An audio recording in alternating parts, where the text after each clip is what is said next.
My name is Jocelyn. I am 33 years old. My billionaire father disowned me for marrying a man he considered poor. Standing in front of 300 elite guests at my own wedding, my dad took the microphone and announced that I was getting no inheritance and no trust fund.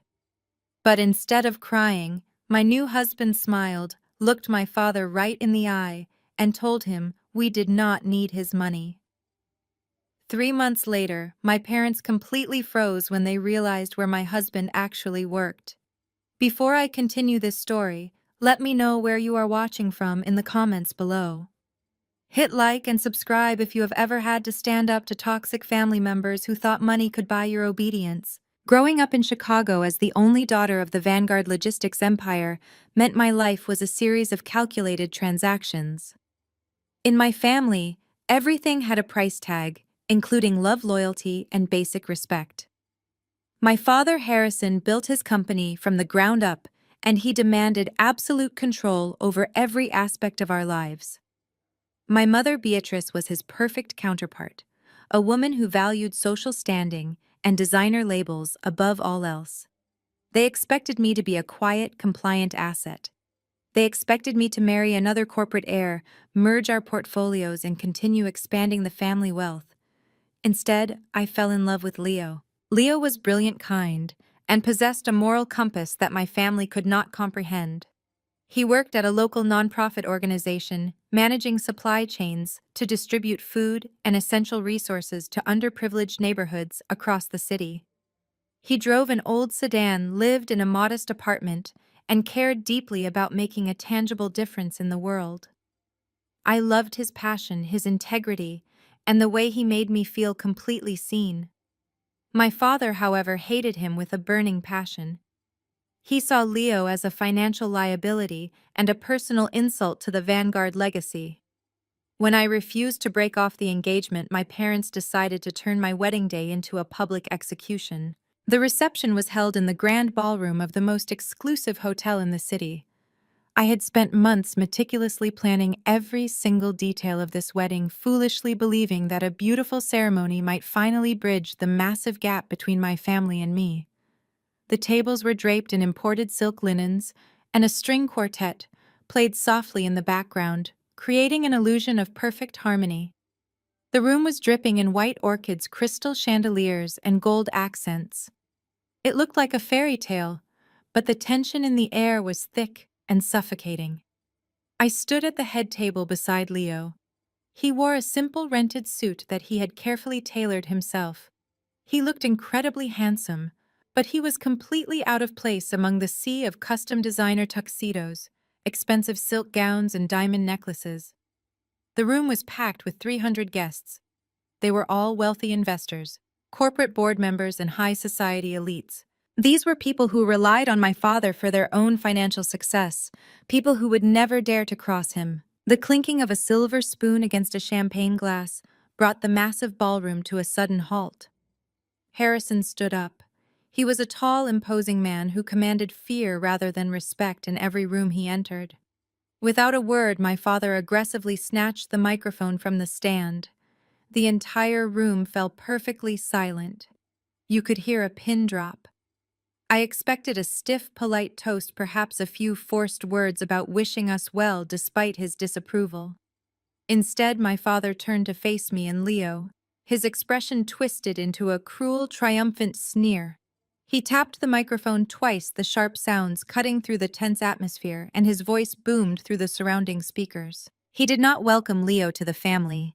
He looked directly at the crowd and announced that he refused to watch his life's work and legacy be squandered on a pathetic mistake. He turned his gaze to Leo, making a deliberate show of inspecting his inexpensive suit. He told the entire room that a Vanguard Logistics executive marrying a charity worker was a joke. He declared that because I had stubbornly refused to marry the wealthy banking heir he had personally handpicked for me, he was making an executive decision right then and there. My heart pounded furiously against my ribs, but I locked my knees and forced myself to stand tall under the blinding spotlight. Harrison declared that I was officially stripped of my executive title at Vanguard Logistics. He loudly proclaimed that I was no longer the lead supply chain auditor for his company, effectively firing me in front of all my professional peers. He told the silent crowd that effective immediately, my access to the family trust fund was permanently revoked. He signaled the hotel staff to immediately cancel the catering service, loudly declaring that he would not pay another dime for this embarrassment. He then turned to his corporate security team, instructing them to stand by the exit doors, just in case we decided to cause a scene. He stated that no daughter of his would use Vanguard money to fund an unambitious lifestyle with a man who could not afford a proper wedding ring. The wealthy guests murmured among themselves, shifting uncomfortably in their seats, but no one moved to intervene. I looked at my mother, Beatrice, hoping for a single shred of maternal defense. Instead, she stood up slowly, smoothing her custom silk gown. She took the microphone from my father. She let out a long, loud sigh that echoed through the massive ballroom, performing her role as the long-suffering parent perfectly. She looked at me with a mixture of pity and utter disgust. She told the crowd that they had always known I lacked the fierce ambition of my older brother Spencer. She said I had always been too soft, too distracted by silly charitable causes, and completely incapable of handling the serious pressures of the family empire. She told 300 people that they simply hoped this rebellious phase of mine would pass quickly so I could finally come crawling back to reality. She laughed a cold laugh and added that the family would just have to rely entirely on Spencer to carry the torch. She patted my father's arm, acting like the victim. I turned my gaze to my older brother. Spencer sat at the center of the head table, basking in the glow of their praise. He was the undisputed golden child of the family, a man who had never faced a single consequence in his life. He did not look shocked. He looked absolutely thrilled.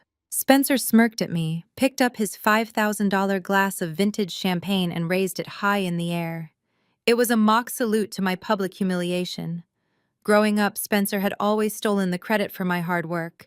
I was the one working 80-hour weeks to fix the broken supply chain routes. I was the one finding the massive accounting errors. Spencer was the one playing golf with clients and presenting my data as his own brilliant strategy. My parents knew this perfectly well, but they simply did not care. Spencer was the male heir. I was just the workhorse expected to stay in the shadows and marry strategically to secure another corporate merger. By choosing Leo, I had broken their golden rule, and this public execution was my ultimate punishment. The silence in the room stretched out heavy and suffocating. My mother handed the microphone back to the wedding singer, looking incredibly satisfied with her performance. My father sat down, adjusting his expensive tie, waiting for me to break down. They fully expected me to cry. They expected me to beg for my job back. But I did not shed a single tear. Looking at the smug faces of my father, my mother, and my brother, a profound sense of clarity washed over me. For 33 years, I had allowed them to dictate my worth. I had broken my back trying to earn the respect they freely handed to Spencer. I realized that their wealth was just a cage, and they had just handed me my freedom. I felt a warm, strong hand slip into mine. Leo stepped closer to me, his presence a solid, calming anchor in the middle of the storm. He did not look embarrassed by his suit or intimidated by the room full of hostile billionaires. He looked completely at peace. He reached out and smoothly took the microphone from the stand before the singer could put it away. Leo looked directly at my father. He spoke with a quiet, terrifying confidence that made the entire ballroom freeze. He smiled warmly, and his voice carried clearly over the speakers. He told Harrison to just keep his money. He said we did not need a single cent of the Vanguard fortune. He held my hand tighter, making sure everyone heard his next words. He leaned into the microphone and whispered a promise that sent a shiver down my spine. He told my father that in exactly 3 months, Vanguard Logistics would be begging for our money. He set the microphone down on the table. He turned to me, offered his arm, and we walked out of the ballroom together, leaving my family sitting in stunned, furious silence. The morning sun filtered through the thin blinds of Leo's modest one-bedroom apartment. I woke up on a slightly lumpy mattress, a stark contrast to the imported Egyptian cotton sheets I was accustomed to at my former penthouse. But lying next to my new husband, listening to his steady breathing, I felt an overwhelming sense of peace. The lavish wedding, the 300 gasping guests, and my father's booming voice echoing through the hotel ballroom felt like a distant nightmare. I sat up quietly, careful not to wake Leo, and reached for my phone on the nightstand. I had 32 missed calls. I ignored every single one of them and opened my banking app. My father had loudly canceled the catering check last night, and I needed to transfer funds to cover the final vendor payments. I had more than enough saved to pay the working staff people who absolutely did not deserve to be stiffed just because Harrison threw a public tantrum. I stared at the bright screen.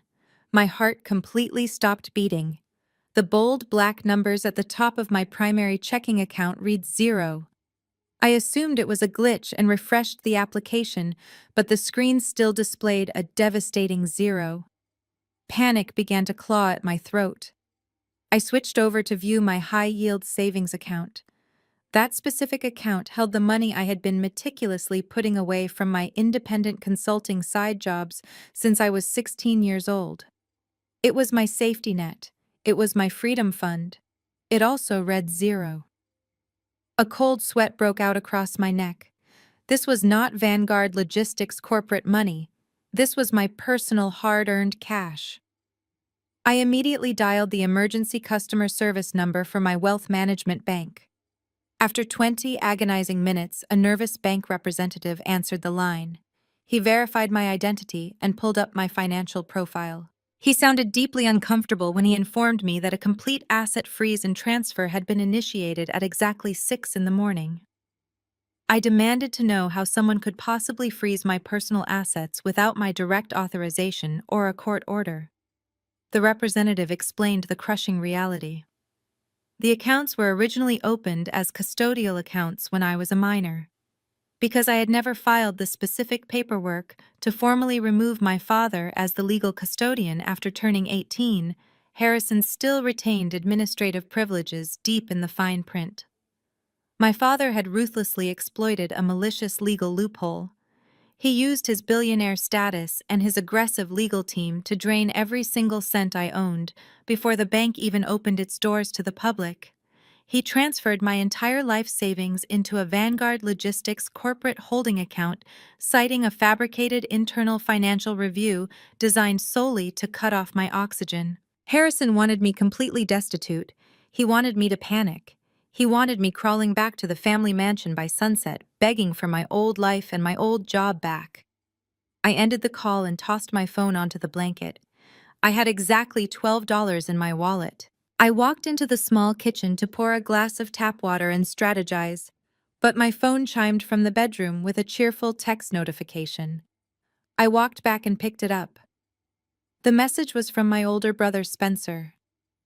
I opened the text and my stomach twisted into a tight, painful knot. Spencer had sent a photo of himself leaning back in a plush leather executive chair, his expensive Italian leather shoes resting disrespectfully on top of a massive mahogany desk. It was not just any desk. It was my custom-built desk at the Vanguard Logistics headquarters. The same desk I had spent 80 hours a week sitting behind analyzing complex supply chain routes and saving our family company millions of dollars in operational waste. In the background, 2 building security guards were actively packing my personal belongings, my framed degrees and my industry awards, into cheap brown cardboard boxes. Spencer was smiling directly at the camera, holding up a cup of premium coffee and a mocking toast. The caption below the photo read, "Thanks for warming up my new corner office. Dad says I can take over your top accounts now. Have fun living in poverty." My hands shook as I read the cruel words. This was exactly how my family operated. They wanted to humiliate you and replace you as quickly as possible to prove that you were entirely disposable. I had built those top client accounts from the ground up. I had crafted proprietary data models that revolutionized how those clients handled their global shipping. Spencer never even bothered to read the executive summaries I prepared for him. Now he was literally stepping into my office and stealing the credit for my grueling labor. My mother Beatrice loved nothing more than elevating her golden boy and had clearly orchestrated this rapid transition. I could easily picture her standing in my former office directing the security guards on how to pack my things while praising Spencer for finally taking his rightful place at the top of the corporate hierarchy. They wanted a reaction from me. They wanted me to call them screaming and crying about how unfair this was. They wanted the satisfaction of hearing my voice break. I refused to give them what they wanted. I took a deep, steadying breath and completely blocked Spencer's phone number. I did not type a single angry word. I simply removed his ability to access my peace. I was not going to let them see me bleed. Gripping my phone tightly, I realized the stark reality. I had no job, zero savings, and my family was actively dismantling my professional legacy. I needed to leverage my connections to secure a new position before my father could blacklist me. I opened my personal email application to draft a message to a recruiter I trusted. Before I could even type a subject line, an urgent email popped into my primary inbox. The sender was marked with a high-priority red flag. It was from Jonathan Sterling. Jonathan was the Chief Operations Officer of Zenith Manufacturing, the largest and most loyal independent corporate client I had personally secured for Vanguard Logistics. His account generated over $30 million in annual revenue. Over the past 4 years, we had built a strong, trusting relationship because he respected my relentless work ethic. I tapped the screen to open the message, scanning the text rapidly. It was not a standard greeting.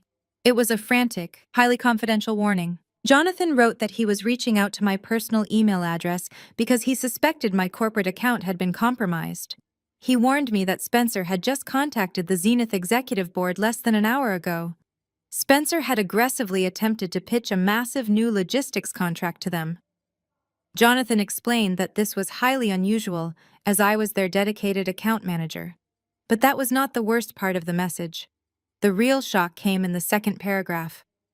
Jonathan stated that during Spencer's aggressive sales pitch, he presented a highly detailed supply chain optimization strategy to impress the board. Jonathan recognized the strategy immediately. It was the exact proprietary data model I had been secretly developing on my own time for the past 8 months. I had specifically designed that algorithm to map out global shipping inefficiencies.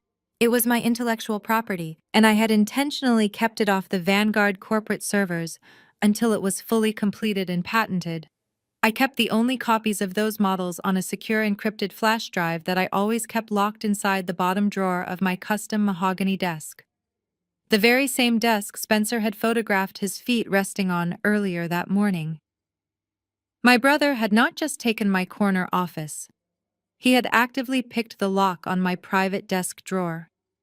He had stolen my physical flash drive, copied my proprietary data models, and was currently parading my intellectual property around the city, trying to poach my most loyal clients under the Vanguard banner. My blood ran cold, followed by a surge of pure, unadulterated adrenaline. They had crossed a massive legal line. Harrison and Spencer thought they were dealing with the same compliant, silent daughter who used to take their abuse with a polite smile. They thought draining my bank account and stealing my office would force me into submission. They had no idea that they had just handed me the exact weapon I needed to dismantle their entire operation. I looked up as Leo walked into the kitchen, his hair still damp from the shower. He took one look at my face and knew exactly what had happened. The war had officially begun. I was finally ready to fight back and take everything that they had wrongfully stolen from me, starting today. Leo handed me a fresh cup of coffee and leaned against our small kitchen counter. I looked at the highly encrypted warning from Jonathan Sterling illuminating my phone screen and felt a sudden surge of absolute clarity. Spencer had successfully stolen my proprietary data models, but he completely lacked the fundamental intelligence required to actually execute them.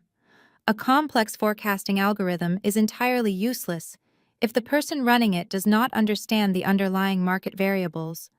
I knew every single line of code, every predictive outcome, and every hidden financial risk embedded within that model. Spencer was foolishly playing with fire, and I was going to gladly let him burn his own fingers. But first, I desperately needed a legitimate corporate platform. I opened my laptop and immediately filed the expedited legal paperwork to register my own independent due diligence consulting firm. I possessed the deep industry knowledge, I maintained the elite contacts, and I had the relentless drive.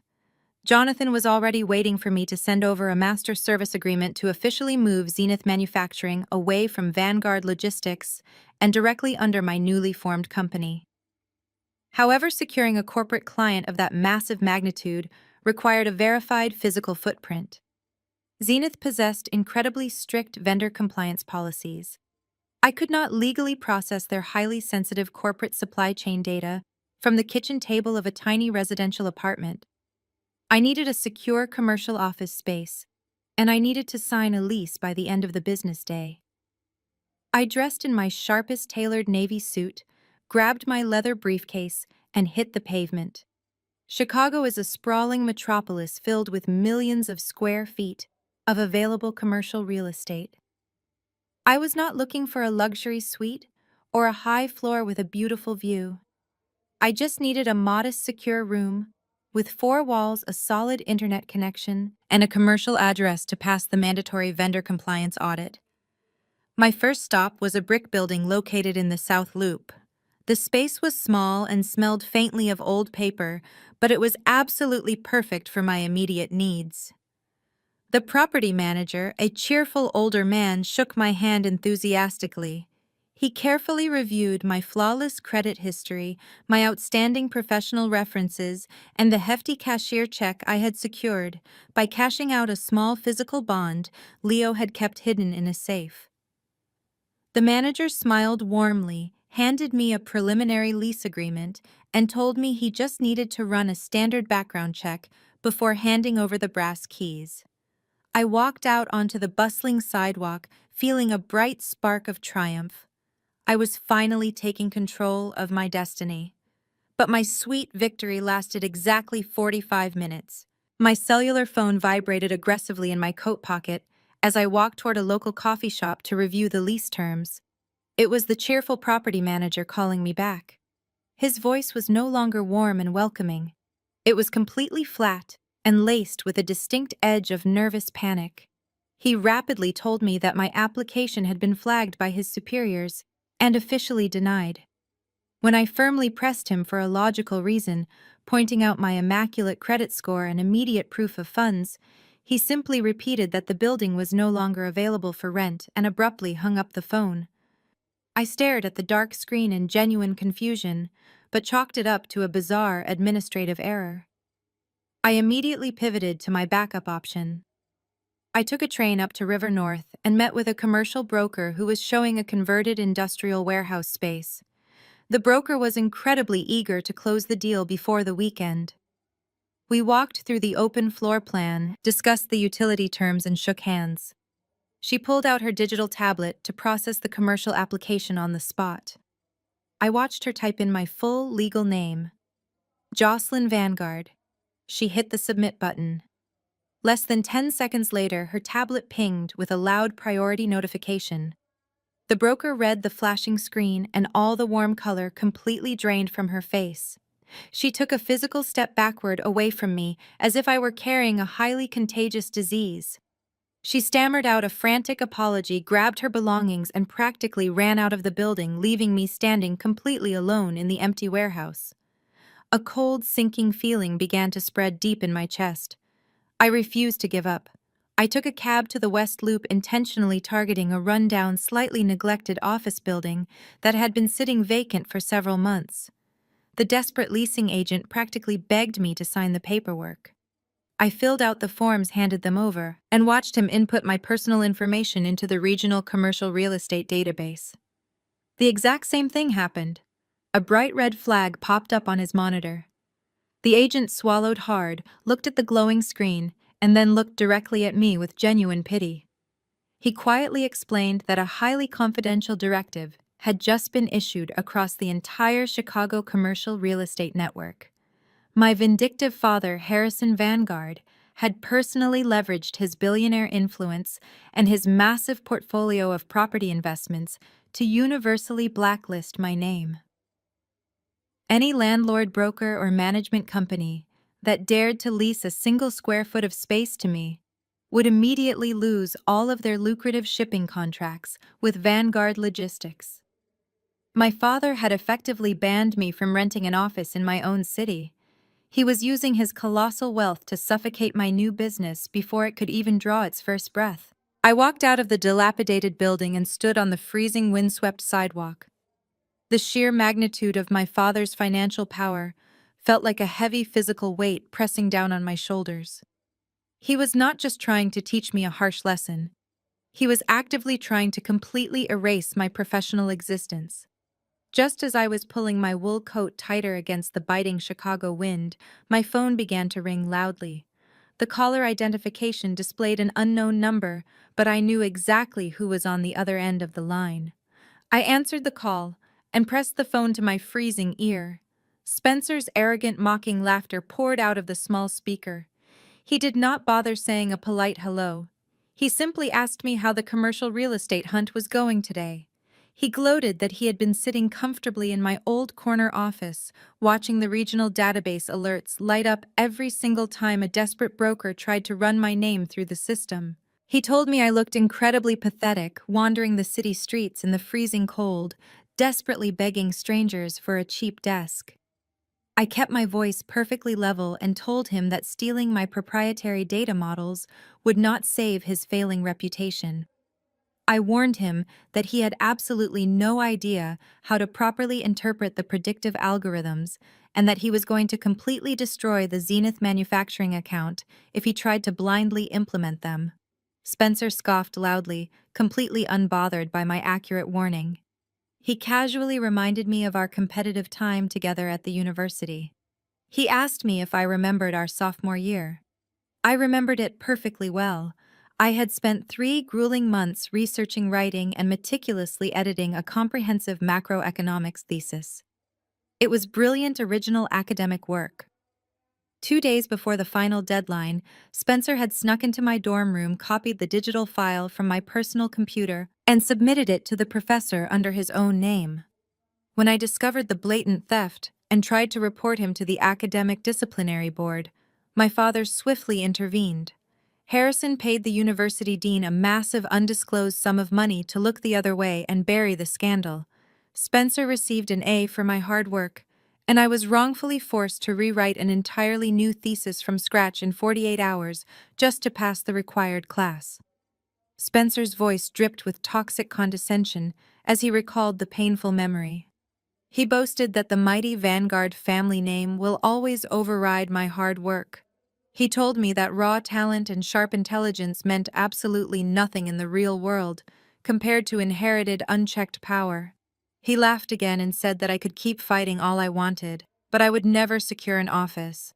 I would never launch my independent firm, and I would never defeat him. He told me to go home to my poor husband and accept my new life at the bottom of the food chain. Then he abruptly hung up the phone. I lowered the phone from my ear. The brutal rejection, the freezing wind, and Spencer's toxic gloating should have completely broken my spirit. My cruel family expected me to crumble right there on the concrete sidewalk. But I did not feel defeated. I felt a fierce, burning resolve. I was done playing by their twisted rules. As I turned to hail a taxi back to our apartment, a beat-up 10-year-old sedan pulled up to the curb, stopping right in front of me. The passenger side window rolled down, revealing Leo sitting behind the steering wheel. He was dressed in a casual blue sweater, a stark contrast to the expensive tailored suits that populated the financial district. He looked at my frozen, frustrated expression and gave me a warm, reassuring smile. He told me to get in the car. I opened the heavy door, slid into the passenger seat, and let out a long, exhausted breath. I told him that Harrison had completely blacklisted my name. I explained that I could not secure a single square foot of commercial space in the entire city, which meant I could not legally onboard Zenith Manufacturing or launch my consulting firm. Leo did not look worried. He did not look intimidated by my father's billionaire influence. Instead, he reached into the center console of his old sedan and pulled out a heavy, sleek, matte black keycard.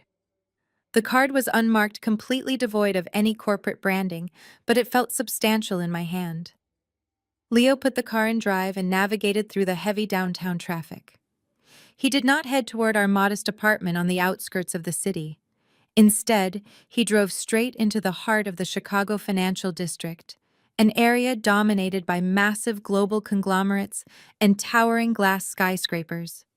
He pulled the beat-up sedan into the underground VIP parking garage of the Zenith Tower, the most exclusive and secure commercial high-rise in the entire state. A uniformed security guard saw the old car approaching, but the moment he made eye contact with Leo, he immediately stood at absolute attention, gave a deeply respectful nod, and opened the private executive gate.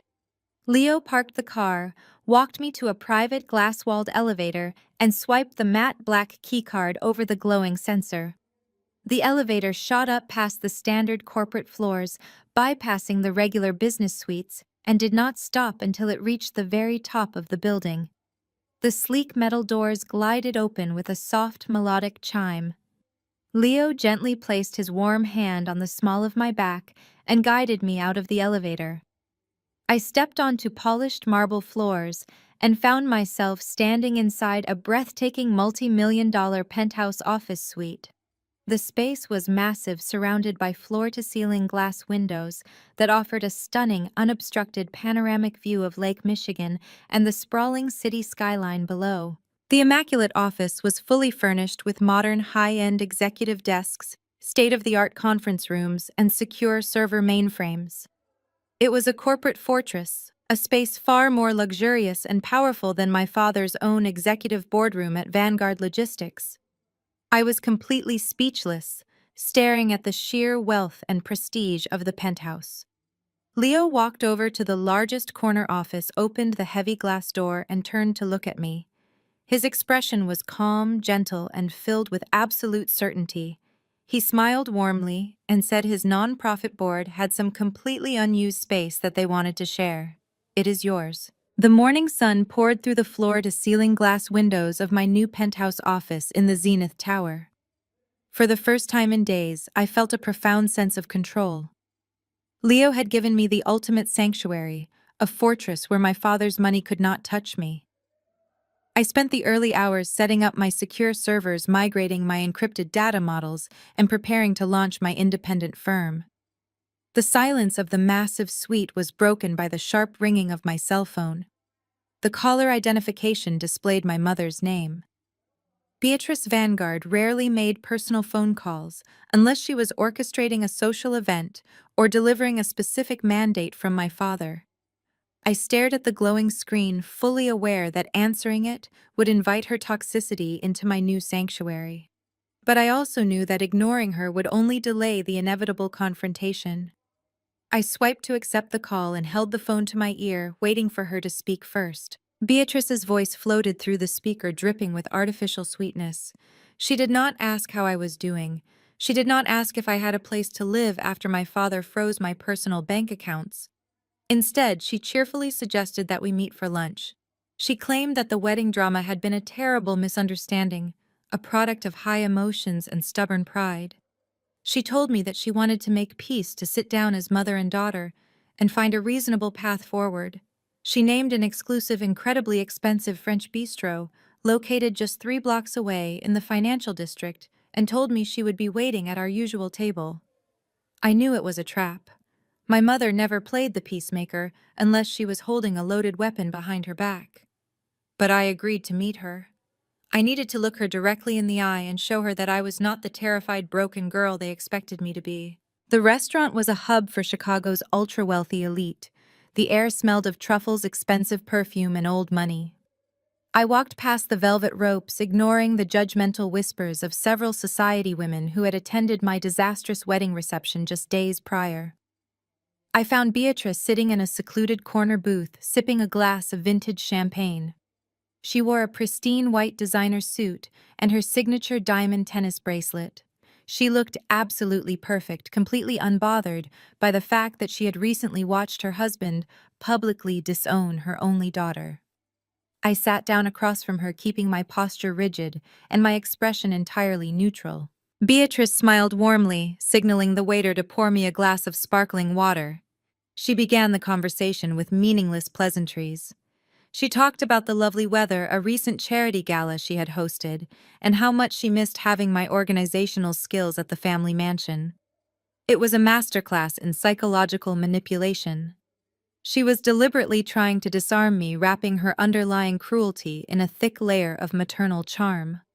I let her speak for 10 solid minutes without interrupting, refusing to take the bait.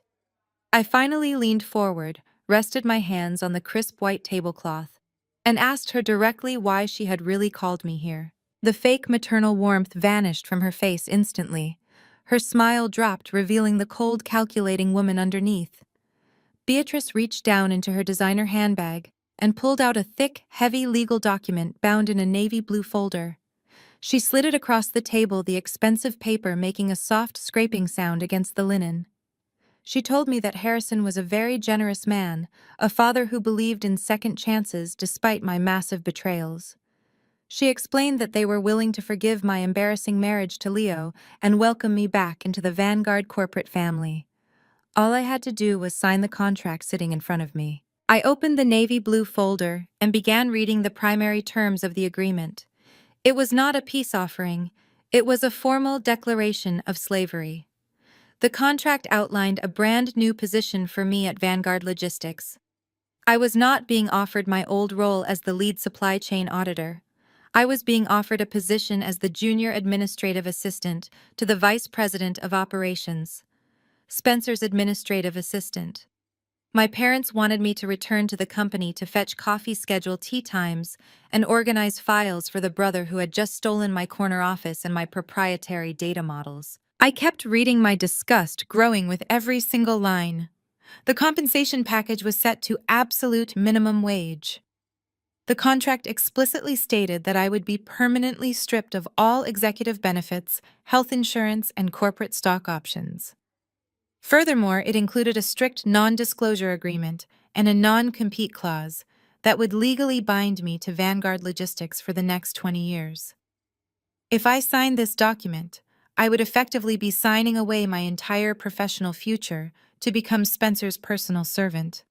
It was the ultimate degradation, carefully drafted by my father's legal team to strip me of my dignity and force me to bow to the golden child. I closed the folder, slowly aligning the edges of the paper with methodical precision. I looked up at Beatrice. I told her that I would rather scrub floors in a subway station than ever work for Spencer. I pushed the contract back across the table right into her manicured hands. I told her that my answer was a definitive and permanent no. Beatrice did not seem surprised by my rejection. She simply took a slow, elegant sip of her champagne and set the crystal flute down. The temperature at the table dropped dramatically. She leaned in close, her voice dropping to a low, menacing whisper. She told me that I clearly did not understand the gravity of my situation.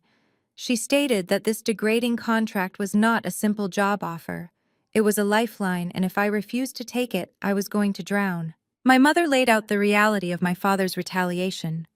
She explained that Harrison Vanguard did not just freeze bank accounts and cancel commercial real estate leases. He destroyed entire careers. Beatrice warned me that if I walked out of the restaurant without signing that paper, Harrison was going to unleash a massive global smear campaign against me. He had already retained two of the most aggressive public relations firms in the country. Their sole objective would be to completely ruin my professional credibility as a financial auditor. She detailed the exact plan. They were going to fabricate massive auditing errors from my past projects. They were going to plant anonymous stories in major financial publications claiming that I had committed gross corporate negligence and mismanaged millions of dollars in client funds. They were going to paint me as a hysterical, incompetent liability who only secured her position through nepotism. Beatrice smiled a cold, reptilian smile. She promised me that by the time Harrison was finished, my name would be toxic. She guaranteed that absolutely no legitimate corporation in the entire country would ever dare to hire me. I would lose my professional licenses, my industry standing, and my future. She told me I would be forced to rely entirely on Leo's pathetic charity salary just to survive. She tapped her manicured fingernail against the navy blue folder. She told me this was my very last chance to be smart. She ordered me to pick up the pen sign the contract and accept my proper place at the bottom of the family hierarchy.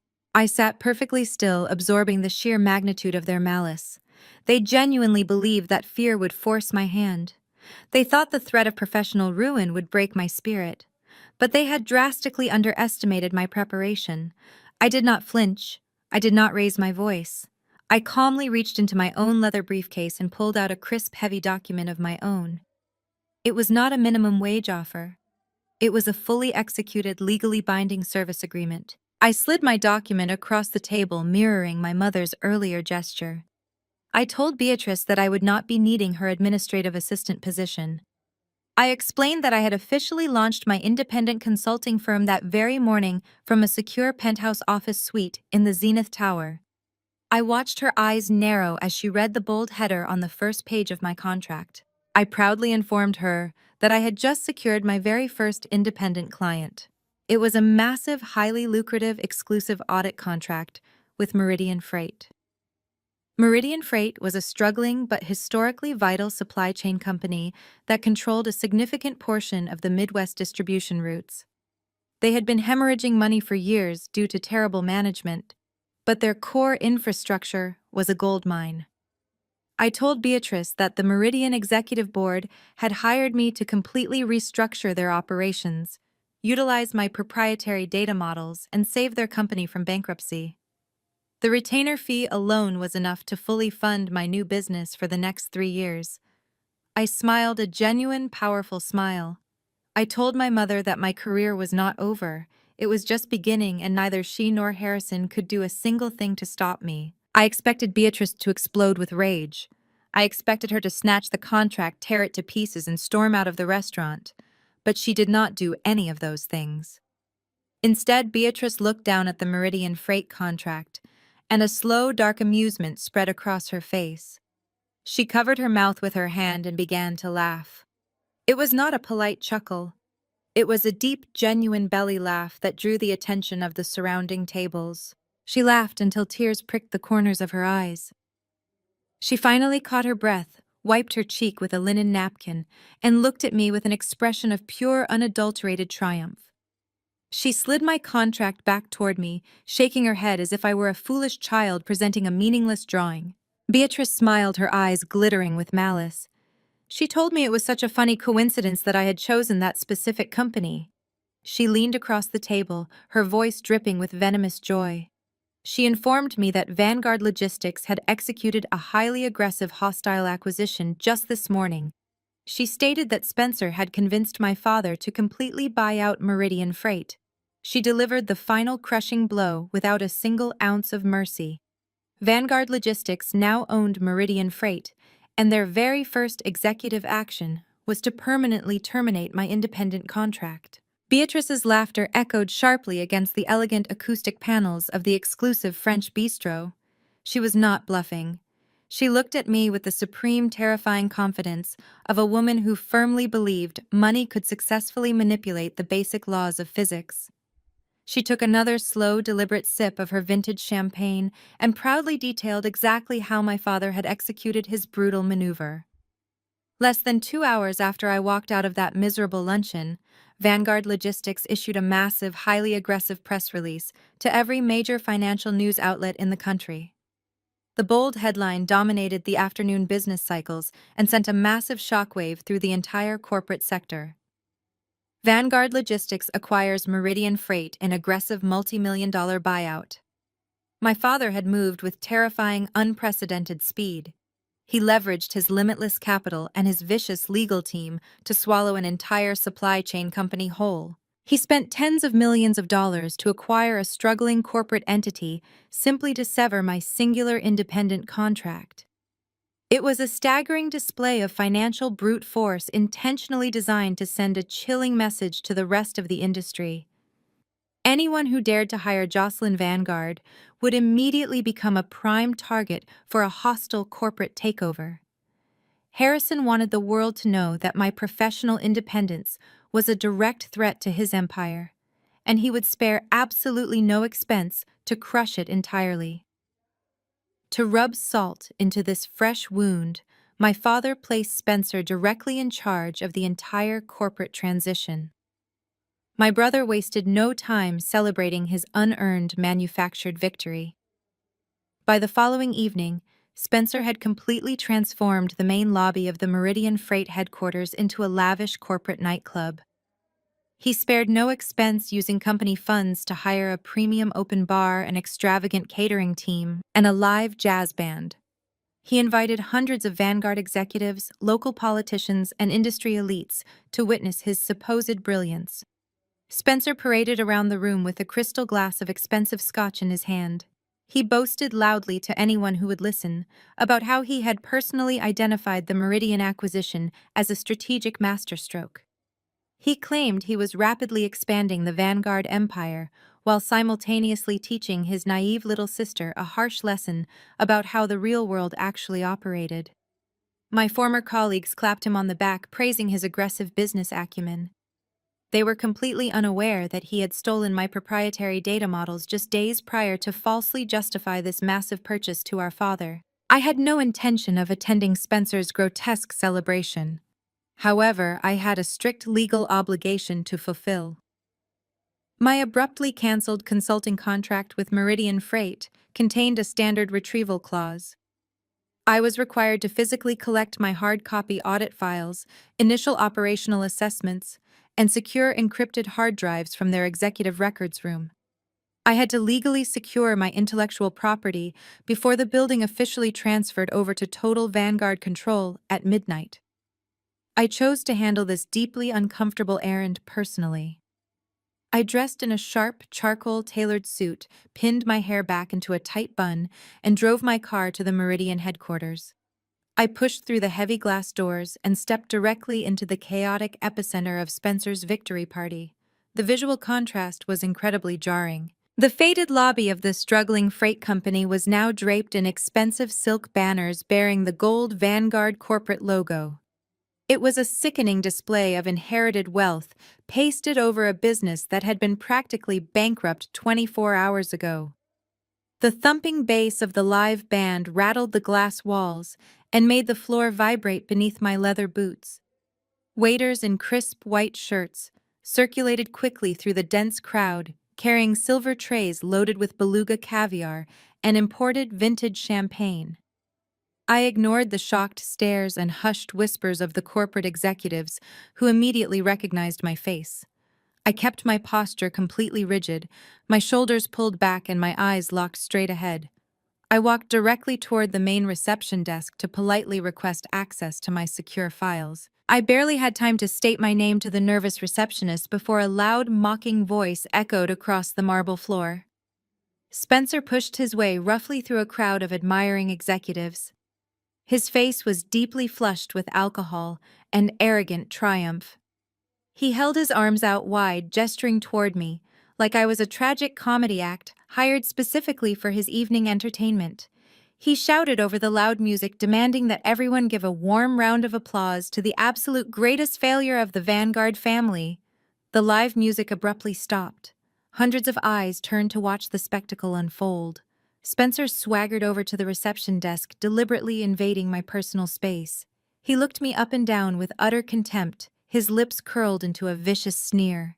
He loudly asked if I was here to beg for a job fetching his morning coffee. He asked if I had just come to steal some free appetizers because my charity case husband could not afford to put real food on our dinner table. A few of his sycophantic friends chuckled nervously in the background, eager to please their new boss. I kept my face perfectly calm, refusing to show a single ounce of emotion. I calmly informed him that I was simply here to retrieve my legally protected audit files from the Meridian archives. I stated that I would be leaving the premises immediately afterward. Spencer aggressively snatched the retrieval paperwork right out of my hand. He tore the legal document in half and let the ripped pieces flutter to the polished floor. He leaned in so close I could smell the sharp scent of expensive scotch on his breath. He told me that Vanguard Logistics owned every single piece of paper, every computer hard drive, and every breath of air inside this building now. He declared that my files were his exclusive property, just like my data models, and just like my old corner office. He turned his back to me and faced the large crowd, raising his voice so every single industry elite could hear his cruel words. He mocked Leo relentlessly. He laughed about how my poor, pathetic husband probably sent me here to scavenge for loose change because his non-profit salary was a total joke. He said it was a massive tragedy to see a woman throw away a $1 billion inheritance just to live in absolute squalor with a man who managed soup kitchens for a living. The calculated humiliation was designed to completely break me in front of my former professional peers. Spencer snapped his fingers loudly and pointed directly at my chest. He ordered the 4 armed corporate security guards standing by the elevators to physically escort me out of the building. He yelled at them to throw the trash out onto the sidewalk where it rightfully belonged. The large guards stepped forward immediately, their hands resting aggressively on their black utility belts. They flanked me closely on both sides. Their sheer physical size was clearly meant to intimidate me into a panicked, shameful retreat. I did not flinch. I did not raise my voice or offer Spencer the satisfaction of an angry, hysterical outburst. I smoothly adjusted the leather strap of my briefcase, gave my older brother a cold, blank stare, and turned around. I walked out of the building with absolute dignity. My head was held high and my spine was perfectly straight. The security guards matched my every step, hovering inches away from my shoulders until I was firmly shoved through the heavy glass doors and out into the frigid night air. The heavy glass doors locked behind me with a loud, definitive click. The muffled sounds of the extravagant corporate party and Spencer's continued arrogant laughter faded away into the darkness. I stood entirely alone on the freezing concrete sidewalk, illuminated only by the harsh, artificial glare of a flickering street lamp. Any normal person would have been utterly devastated in that moment. My vindictive family had systematically destroyed my independent career, boldly stolen my intellectual property, publicly humiliated my loving husband, and physically thrown me out of a commercial building into the freezing cold. They had utilized their seemingly limitless wealth to build a perfect, inescapable financial trap. But standing there in the biting winter wind, I did not look defeated at all. I did not shed a single tear of frustration or despair. Instead, a slow, genuine smile spread across my face. It was a fierce, triumphant smile that reached all the way to my eyes. I reached into the pocket of my charcoal suit and pulled out my cell phone. I dialed Leo's private number. He answered on the very first ring. I looked back up at the glowing windows of the Meridian Freight headquarters. I smiled fiercely into the darkness and spoke. They took the bait completely. Spencer just successfully convinced Dad to buy a company drowning in $50 million of hidden toxic debt. 3 months passed with the speed of a slow-motion train wreck. The arrogant press releases celebrating Vanguard Logistics and their hostile takeover of Meridian Freight quickly soured into panicked silence. The $50 million of hidden toxic debt was not just a static number on a ledger. It was a vicious infection that rapidly spread through Vanguard's corporate infrastructure. Meridian Freight had survived for years by shuffling massive liabilities between offshore shell companies and deliberately falsifying their quarterly overhead. The moment Spencer blindly integrated their corrupted network into Vanguard's pristine financial ecosystem, the poison immediately entered our central bloodstream. I watched the catastrophe unfold from my penthouse office, tracking the predictable collapse through industry whispers. The operational integration was an absolute disaster. Spencer ordered a complete merger of the 2 routing networks without running a single compatibility test. He assumed my stolen predictive algorithms would magically solve the complex logistical overlap. He was entirely wrong. Because he fundamentally lacked the ability to interpret raw data, he instructed the automated dispatch systems to execute highly inefficient shipping routes. Within 4 weeks, Vanguard Logistics was burning through hundreds of thousands of dollars in excess daily fuel costs. Massive cargo shipments were delayed, premium clients were furious, and the acquired Meridian fleet required staggering maintenance repairs that Spencer had failed to budget for. The catastrophic chain reaction was mathematically inevitable. To cover gaping holes in the daily operating budget, Spencer began diverting critical funds from Vanguard's most profitable divisions. He stripped capital from our premier international shipping sectors just to keep domestic trucks running. This desperate maneuver caused a severe ripple effect. Key international vendors suddenly found their invoices delayed. Jonathan Sterling at Zenith Manufacturing was the first major client to notice the glaring operational deficiencies. He called me on a Tuesday morning, sounding thoroughly vindicated, to report that Vanguard had missed 3 consecutive delivery windows for their most critical manufacturing components. Jonathan immediately triggered the penalty clauses in their legacy contracts, bleeding Vanguard for millions. By the end of the second month, the internal corporate panic could no longer be contained behind the polished mahogany doors of the executive suite. The financial hemorrhage was severe and accelerating. Harrison Vanguard, a man who had built an empire on ruthless precision, finally realized he was sitting at the helm of a rapidly sinking ship. He summoned an emergency closed-door meeting with the entire board of directors. I heard the exact details of this spectacular meltdown from a loyal former colleague who was still trapped inside the building. Harrison demanded immediate, concrete answers. He slammed his fist onto the long conference table and ordered Spencer to explain the financial discrepancies and provide a viable recovery strategy. The echo chamber of relentless validation that protected my brother for his entire life finally shattered into a million sharp pieces. Spencer stood at the head of the boardroom, sweating profusely under the harsh glare of our father's furious expectations. He fumbled blindly through a stack of disorganized printed reports, his voice trembling as he tried to blame sudden market volatility, unpredictable weather patterns, and disloyal clients. He used every corporate buzzword he could think of to deflect personal responsibility. Harrison was absolutely livid. He demanded that Spencer open the predictive data models on the main projection screen and walk the board through the recovery projections step by grueling step. That was the exact moment Spencer's carefully constructed facade completely collapsed. He could not open the models. He could not run the numbers. He stared at the complex lines of code and the sophisticated forecasting variables with absolute terrified blankness. Under the intense, unforgiving scrutiny of the entire executive board, Spencer finally broke. He threw the presentation remote onto the floor and began shouting hysterically. He admitted that he had absolutely no idea how the algorithms functioned. He confessed that he had never actually analyzed a single financial report or formulated a single logistics strategy during his tenure as vice president. The room fell into a stunned, horrified silence as Spencer continued his pathetic meltdown. He practically screamed that it had always been Jocelyn.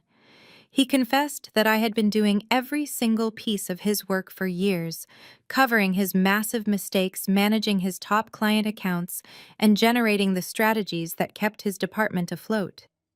He admitted that he had stolen my flash drive just to impress our father, completely unaware that the data was essentially a loaded weapon, without my specific operational guidance. Harrison stared at his golden boy in absolute disgust. The harsh reality finally crashed down upon my father. He had ruthlessly banished the only person holding his lucrative empire together entirely for the sake of elevating a wildly incompetent fool. The immediate fallout from Spencer's public confession was swift and merciless. Rumors of the boardroom disaster leaked to the financial sector within hours. The banking institutions that held Vanguard Logistics' massive corporate accounts did not tolerate instability or gross executive incompetence. They acted with immediate, devastating precision. On a rainy Thursday morning, just 3 months after the disastrous wedding, Vanguard's primary lenders officially froze all of their active corporate credit lines. The banks issued a formal notice demanding an immediate, comprehensive external audit of the company's severely depleted assets. They refused to authorize a single outgoing wire transfer until the exact depth of the Meridian Freight toxic debt could be accurately quantified. Harrison was trapped. He could not make payroll for his thousands of employees. He could not pay his massive fleet of independent drivers. He could not settle his mounting vendor invoices. The mighty Vanguard Logistics, a towering titan of the Chicago shipping industry, was suddenly completely paralyzed. The corporate giant was bleeding out on the pavement, gasping for a financial lifeline. Harrison frantically reached out to his vast network of billionaire friends, influential politicians, and private investors. He practically begged them for a substantial bridge loan to keep the company afloat while he attempted to untangle Spencer's monumental mess. Every single one of them politely declined. Nobody wanted to catch a falling knife, especially one coated in toxic waste. Desperation breeds dangerous alliances. With the banks firmly blocking his access to capital, and his elite social circle abandoning him, Harrison had only one remaining option to save his family legacy from total bankruptcy. He was forced to turn to the shadow market. He instructed his panicked legal team to solicit emergency funding from highly aggressive, unregulated private equity firms. These were the ruthless corporate raiders who specialized in buying distressed assets for pennies on the dollar, gutting the executive leadership, and selling off the profitable pieces for massive personal gain. It was a deal with the devil, but Harrison was out of time. After days of humiliating rejections from various predatory lenders, one single firm finally answered Harrison's desperate plea. It was a notoriously secretive, aggressive private equity group known throughout the global financial sector simply as Pinnacle Holdings.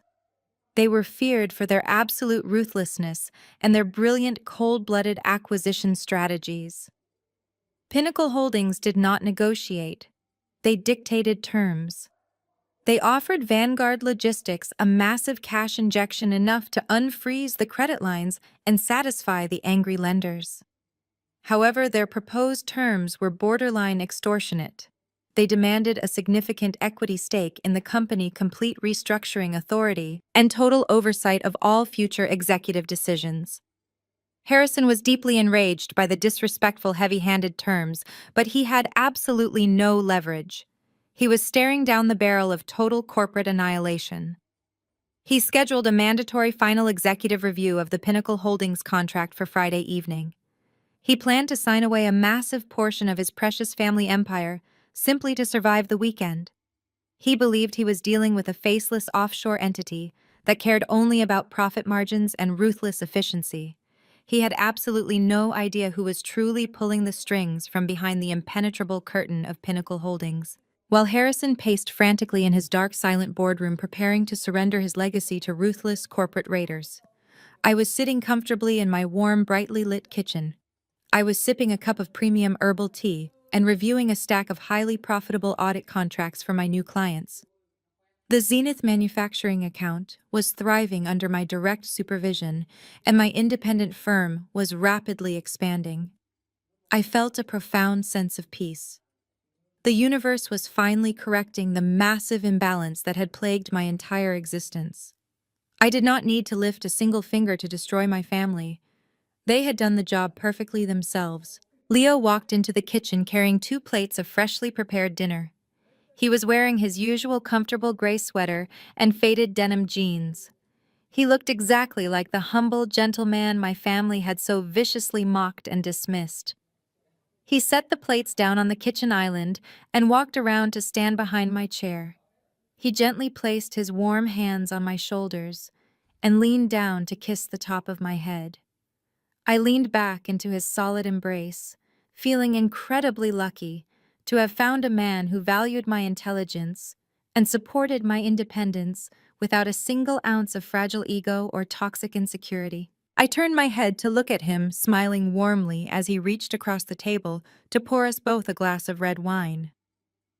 As his hand moved under the bright kitchen pendant light, the illumination caught the edge of a heavy gold ring resting on his right index finger. It featured the unmistakable corporate crest of Pinnacle Holdings.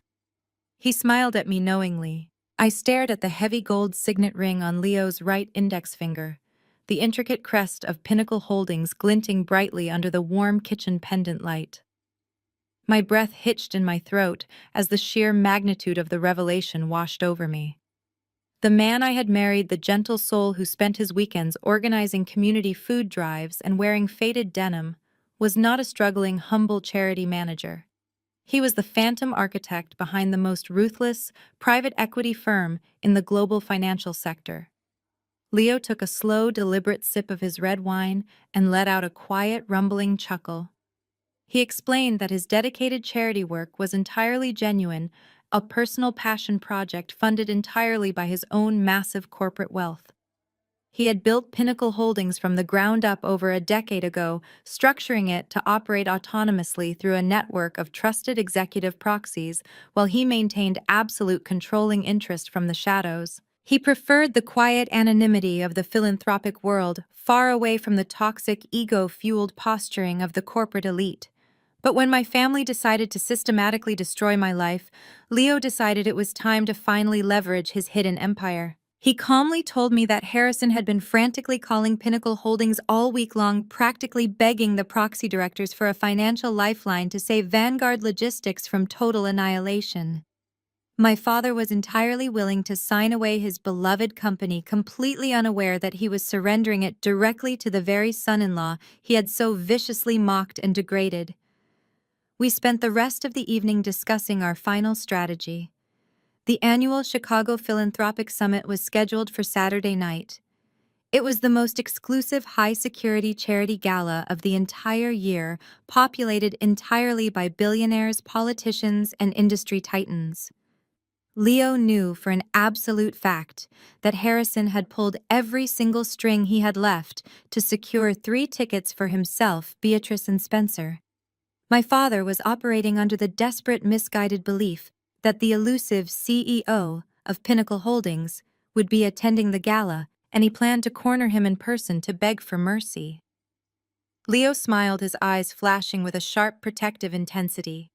He told me that Harrison was absolutely right about one thing. The chairman of Pinnacle Holdings would be at the gala, and he was bringing his wife. Saturday evening arrived with a crisp electric energy hanging heavy in the air. I stood in front of our bedroom mirror, slowly smoothing the rich fabric of my dress. I was not wearing the flashy, ostentatious designer labels that my mother heavily favored. I chose a sleek, tailored emerald green gown that radiated quiet, undeniable power. I clasped a simple, elegant diamond necklace around my throat, a gift Leo had quietly purchased for me earlier that morning. When I turned around, my breath caught in my chest for the second time that week. Leo stood in the doorway, completely transformed. Gone were the casual sweaters and worn jeans. He wore a masterfully tailored midnight black tuxedo that fit his broad shoulders with absolute sharp precision.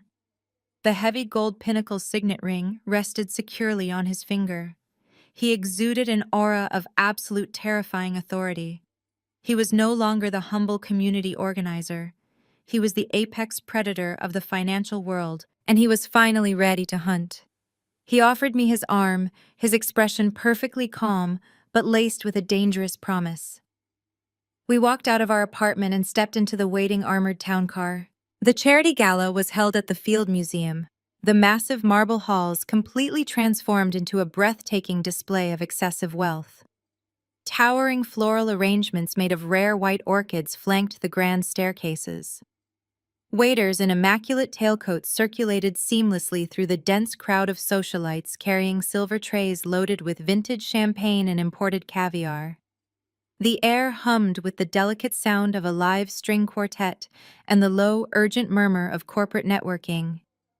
Leo and I glided through the VIP entrance with effortless ease. The elite event coordinators immediately recognized Leo, offering deep, highly respectful nods as we passed the heavily guarded velvet ropes. We did not rush into the crowded floor to mingle. We took our time securing 2 glasses of champagne and positioning ourselves on the elevated mezzanine that directly overlooked the main ballroom. From this strategic vantage point, we had a perfect, unobstructed view of the entire event. It did not take long for my highly anticipated targets to arrive. The Vanguard family walked through the main mahogany doors, and they looked absolutely atrocious.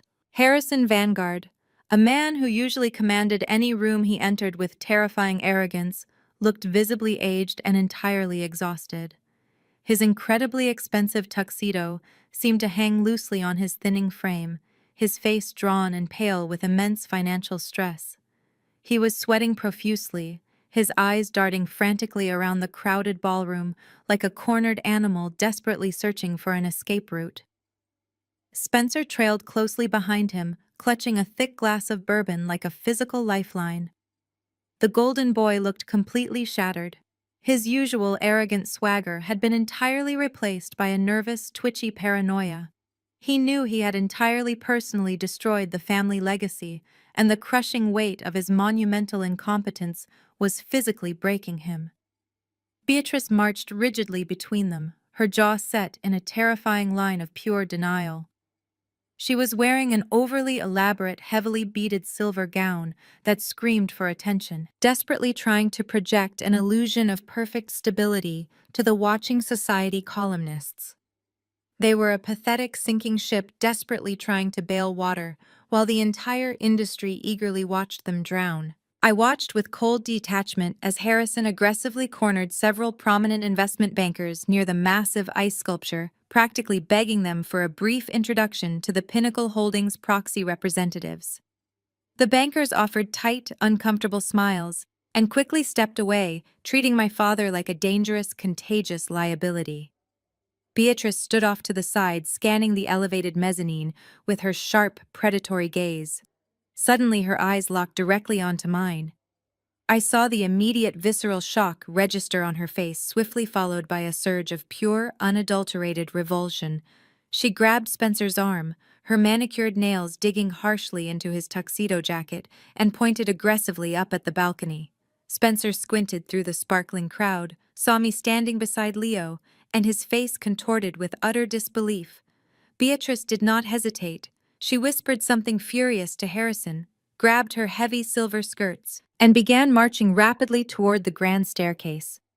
She was coming right for us, fueled by a toxic cocktail of desperate rage and blinding maternal entitlement. Leo felt my posture stiffen.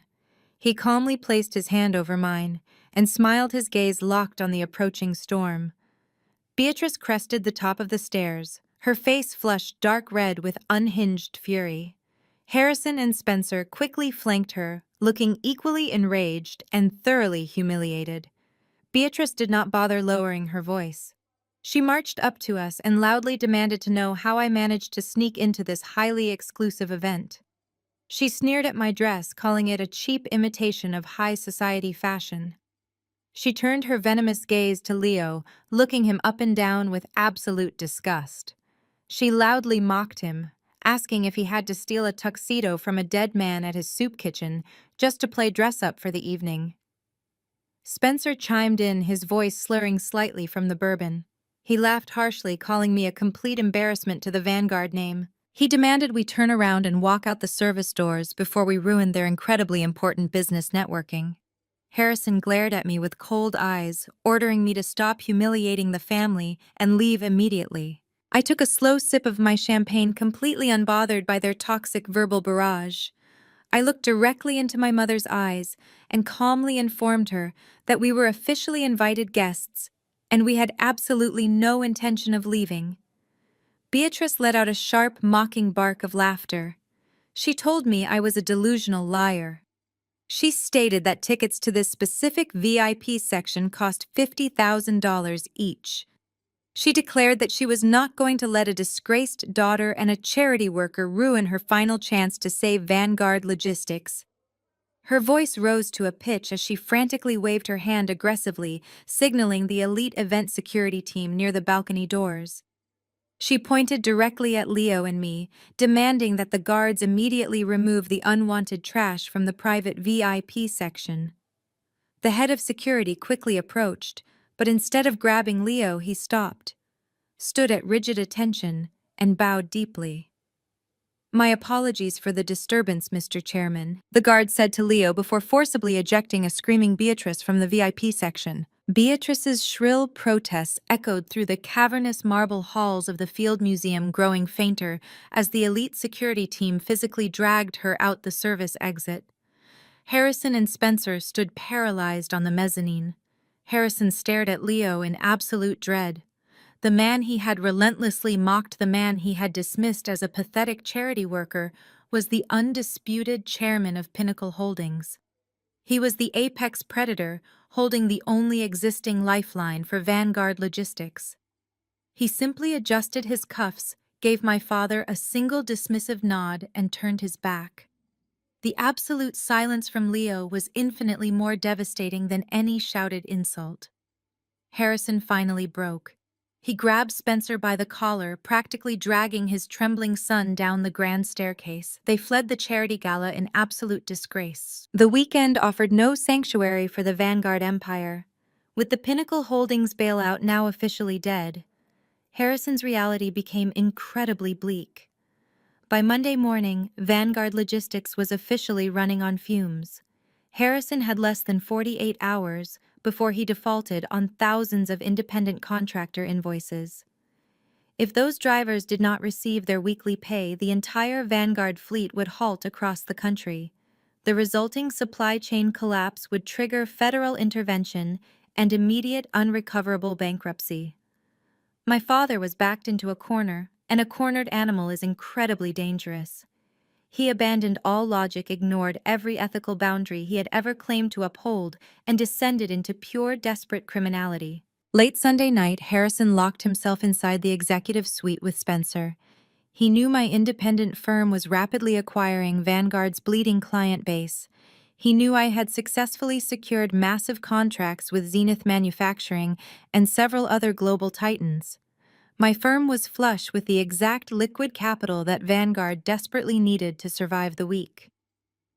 Harrison ordered my brother to bypass standard legal channels and directly attack my corporate infrastructure.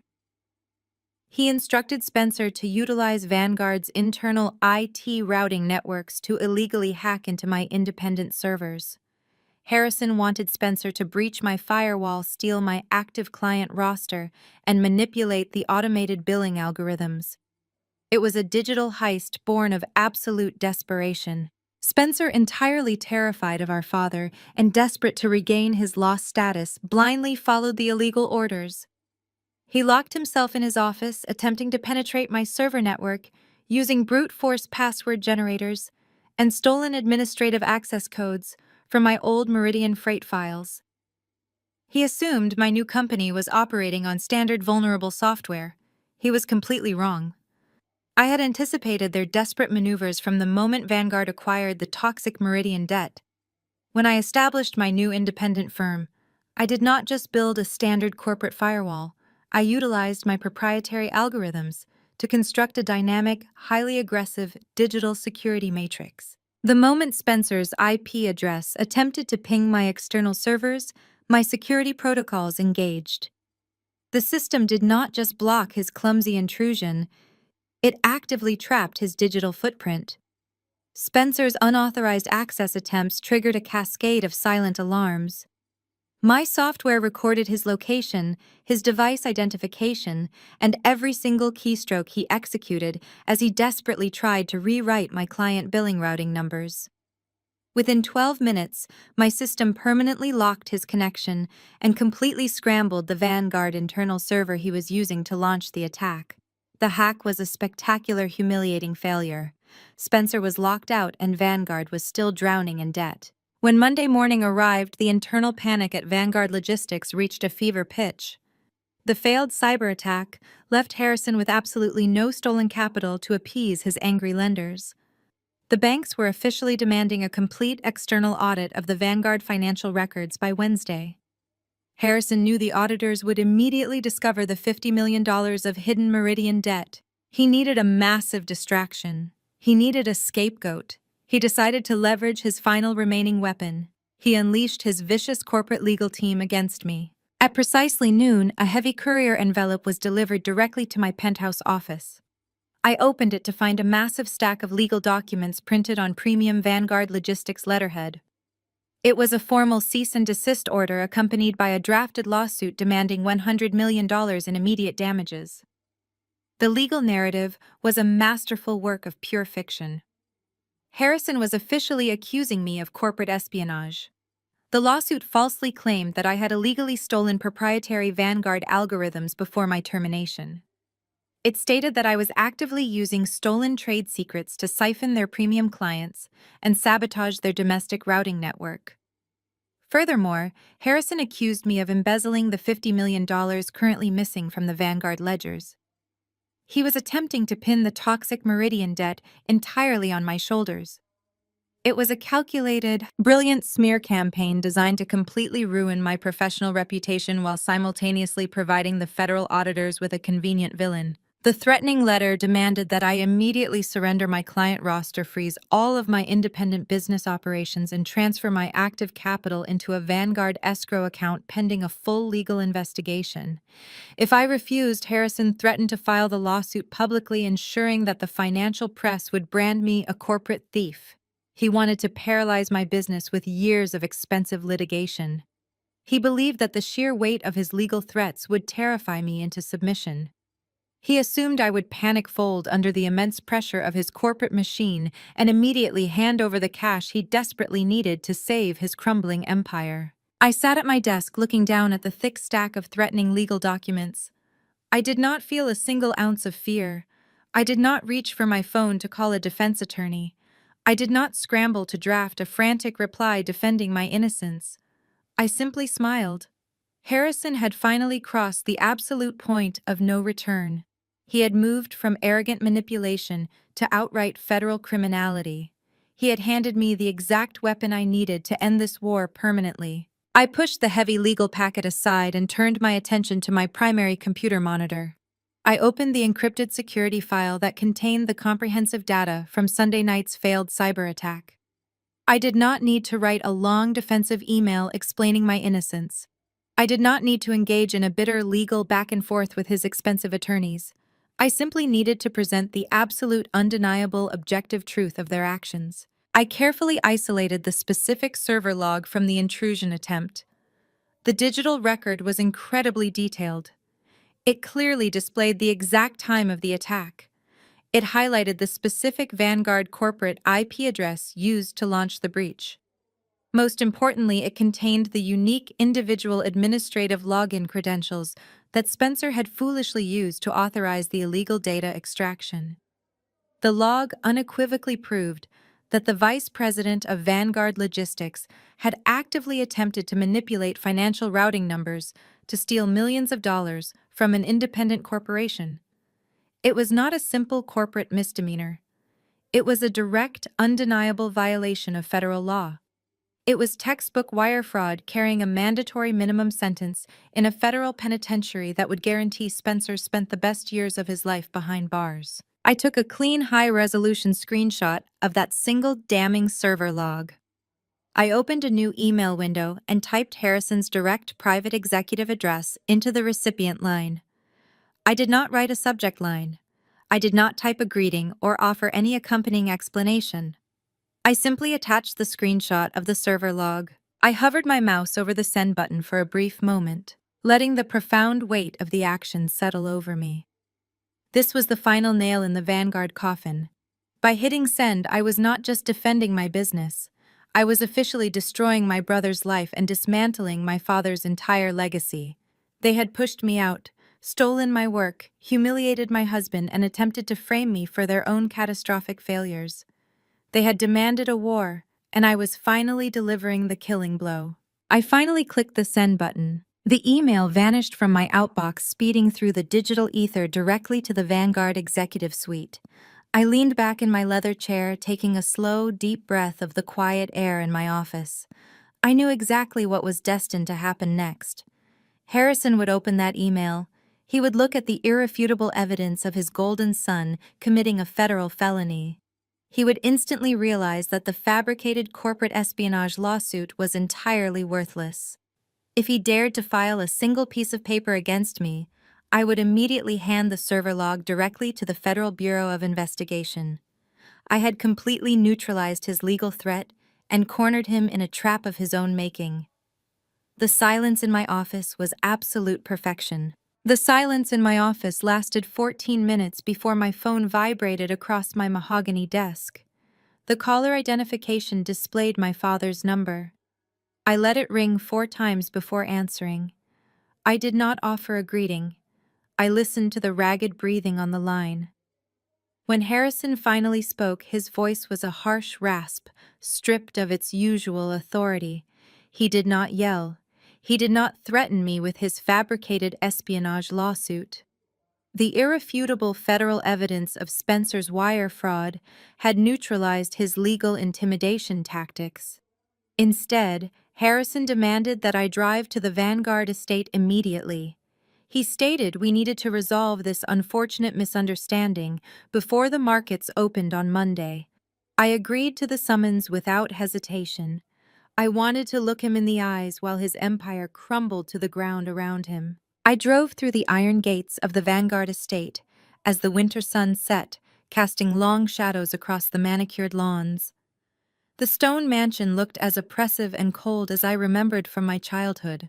It was a monument to inherited wealth and ruthless ambition, a fortress designed to trap its inhabitants in a cycle of toxic loyalty. I walked up the marble steps and pushed open the oak front doors. The cavernous foyer was silent. I did not wait for the housekeeper. I walked down the main corridor and entered my father's study. The atmosphere inside the room was thick with tension. Harrison was pacing behind his desk, a glass of scotch clutched tightly in his hand. Beatrice sat rigidly in a leather wing chair, her face pale and drawn, her eyes darting nervously toward the doorway as I entered. Spencer was slouched in the corner of the dimly lit room, looking pathetic. His tailored suit was wrinkled, his tie discarded on the floor, and he was staring blankly at his trembling hands.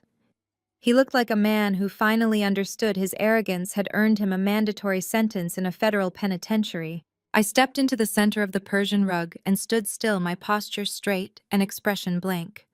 I waited for my father to speak. Harrison stopped pacing and slammed his glass down onto the desktop.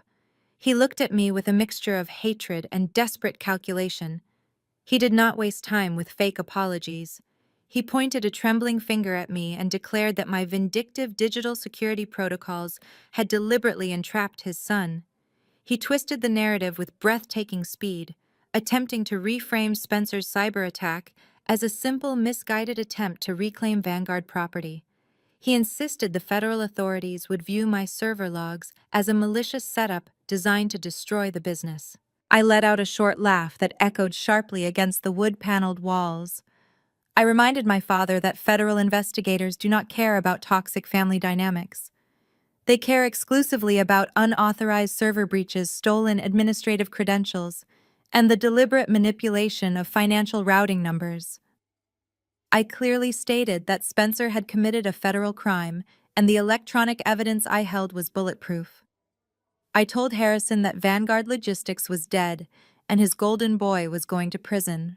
Beatrice let out a sharp gasp, but Harrison quickly raised his hand to silence her.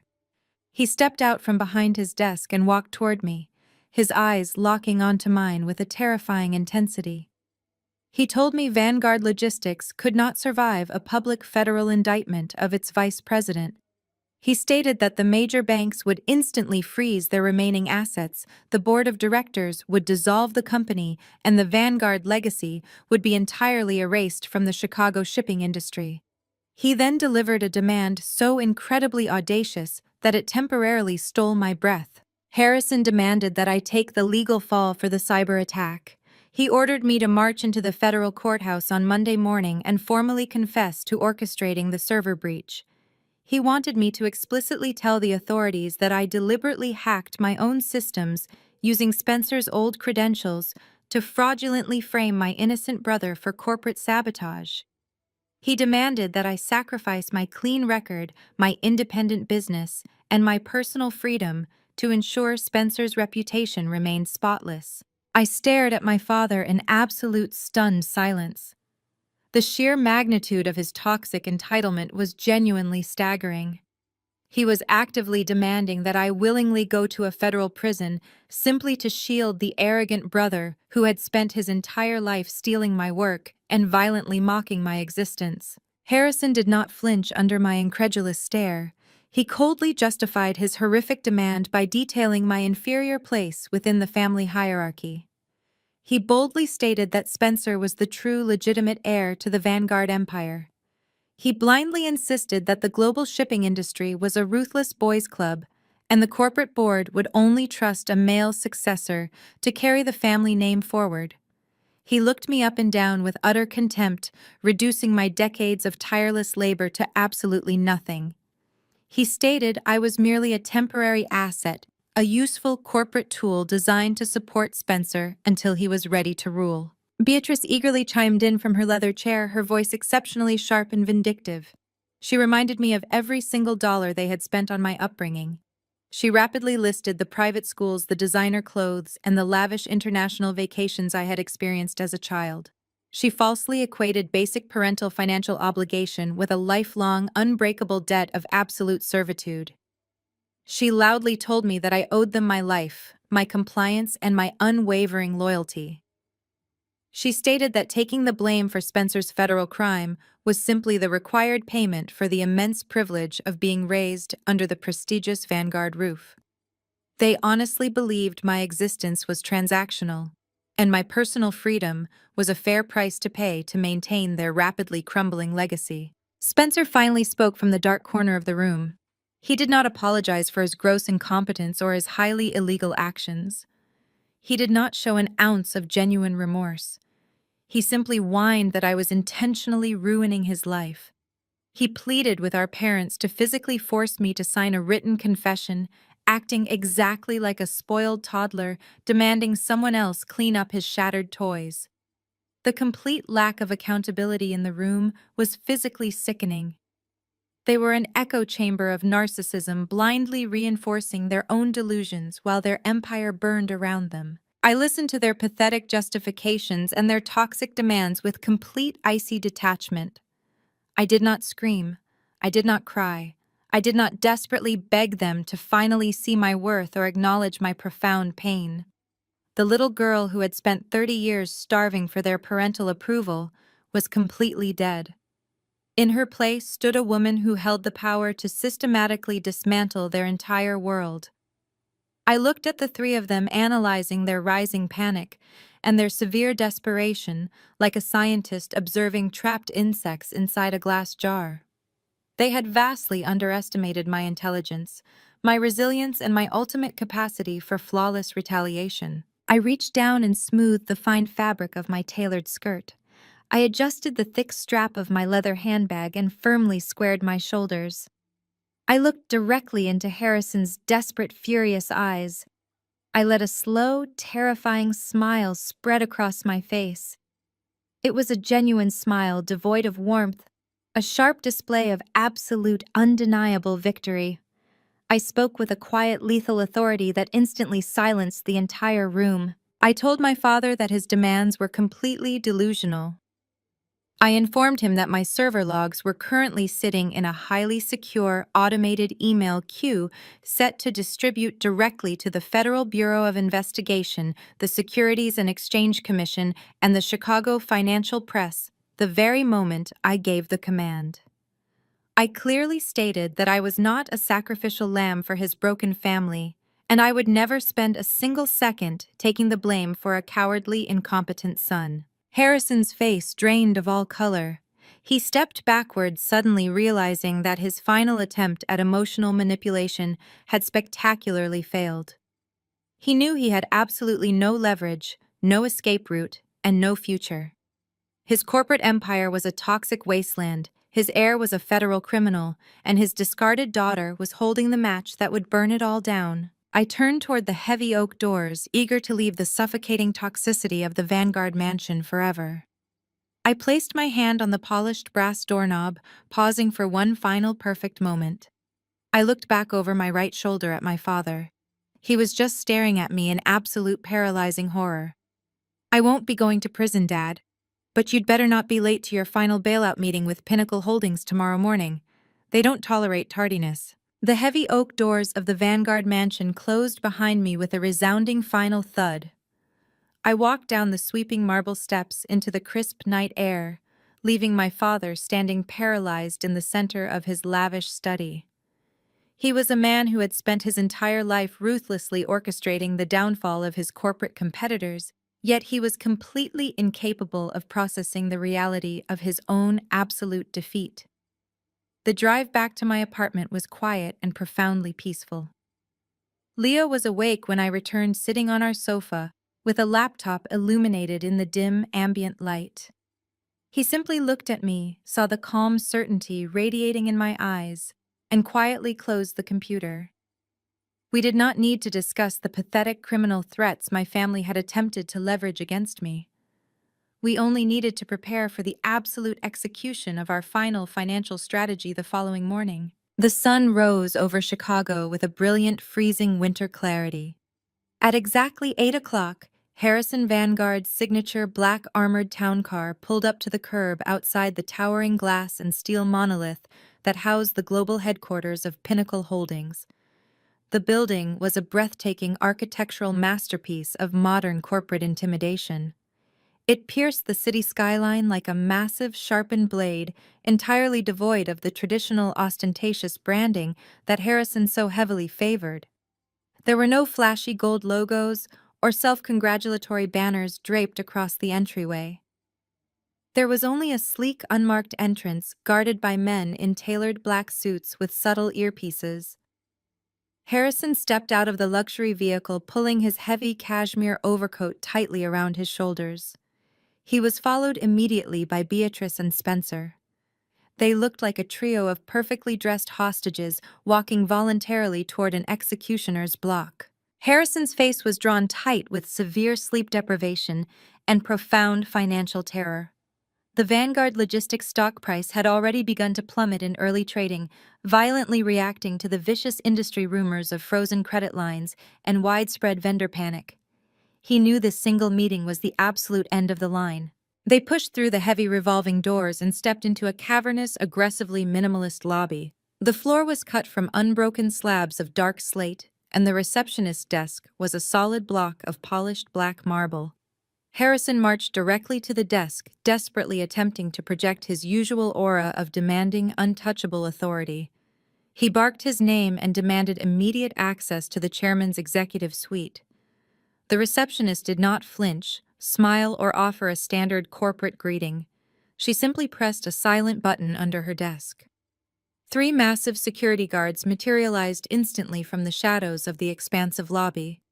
They did not bow or offer polite apologies. The head of security coldly informed Harrison that Pinnacle Holdings operated under strictly enforced non-negotiable confidentiality protocols. He stated that all outside electronic devices, including cell phones, smart watches, and recording equipment, had to be surrendered immediately before they could access the secure executive floors. Harrison opened his mouth to loudly protest this massive indignity, but the guard simply stepped forward, his expression completely blank and unyielding. He stated that compliance was mandatory, and any refusal would result in the immediate permanent cancellation of their scheduled bailout negotiations. Harrison swallowed his immense pride, his jaw clenching so tightly a muscle ticked visibly in his cheek. He pulled his encrypted corporate phone from his pocket and dropped it into the velvet-lined security tray. Spencer and Beatrice reluctantly followed suit, looking deeply offended and thoroughly humiliated by the aggressive security measures. Once they were completely stripped of their communication devices and severed from the outside world, a silent guard escorted them into a private keycard-restricted elevator. They were taken up 50 floors in absolute suffocating silence. The elevator doors slid open to reveal a stark windowless waiting room. The walls were painted a sterile, freezing hospital white. There was no decorative artwork, no lavish coffee station, and no polite receptionist to offer them a glass of sparkling water. There was only a single hard metal bench sitting in the dead center of the sterile room. The guard gestured for them to sit, stepped backward into the hallway, and firmly locked the heavy door from the outside. They were entirely trapped in a psychological pressure cooker intentionally designed by Leo to break down the arrogance of desperate corporate executives before negotiations even began. The complete lack of cellular service meant Harrison could not check the bleeding stock prices or contact his panicked legal team for last-minute counsel. They sat on the freezing metal bench for 45 agonizing minutes. The silence in the room was deafening, amplifying their rapidly escalating anxiety. Yet, even on the absolute brink of total corporate and personal ruin, the Vanguard family's echo chamber of toxic delusion remained completely intact. Spencer broke the heavy silence first. He aggressively rubbed his hands together and let out a forced, incredibly arrogant laugh. He leaned back against the sterile white wall, stretched his legs out, and confidently assured his parents that this aggressive intimidation tactic was just a standard corporate power play. He falsely claimed that he had thoroughly researched the operational history of private equity firms, completely ignoring the blatant fact that he could not even read a basic profit and loss statement without my direct assistance. He boasted loudly that he was fully prepared to charm the anonymous Pinnacle CEO.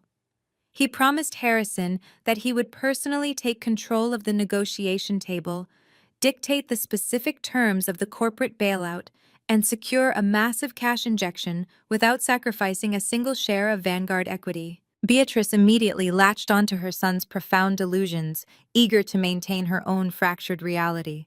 She reached out and patted Spencer's knee, her face beaming with toxic, unwarranted maternal pride.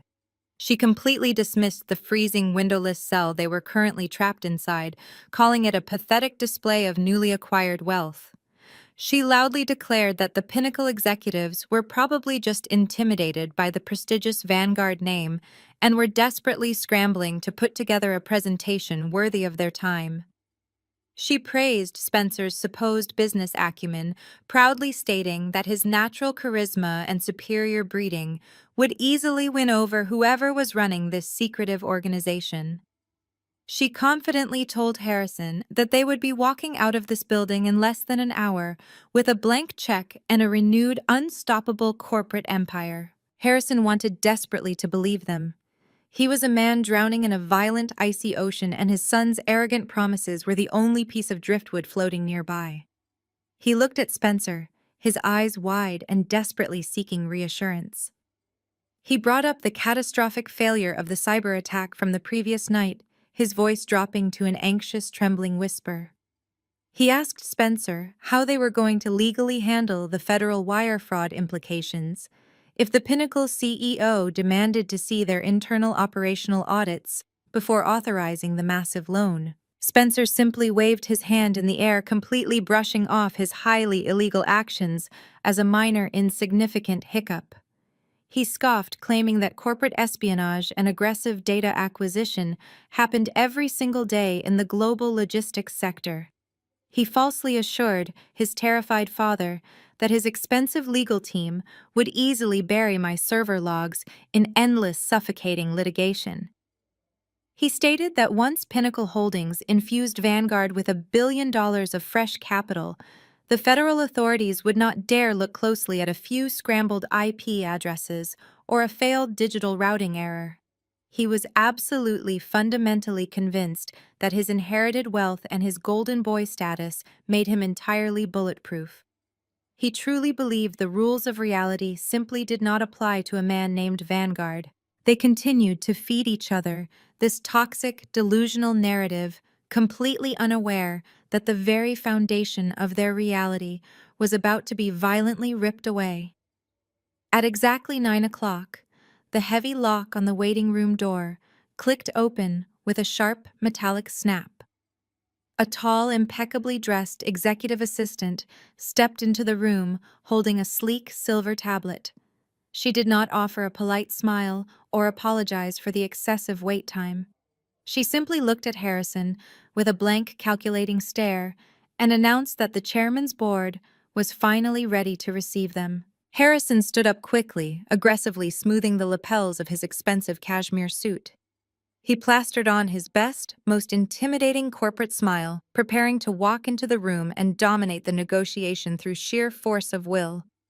Spencer swaggered closely behind him, his chest puffed out with manufactured confidence and foolish pride.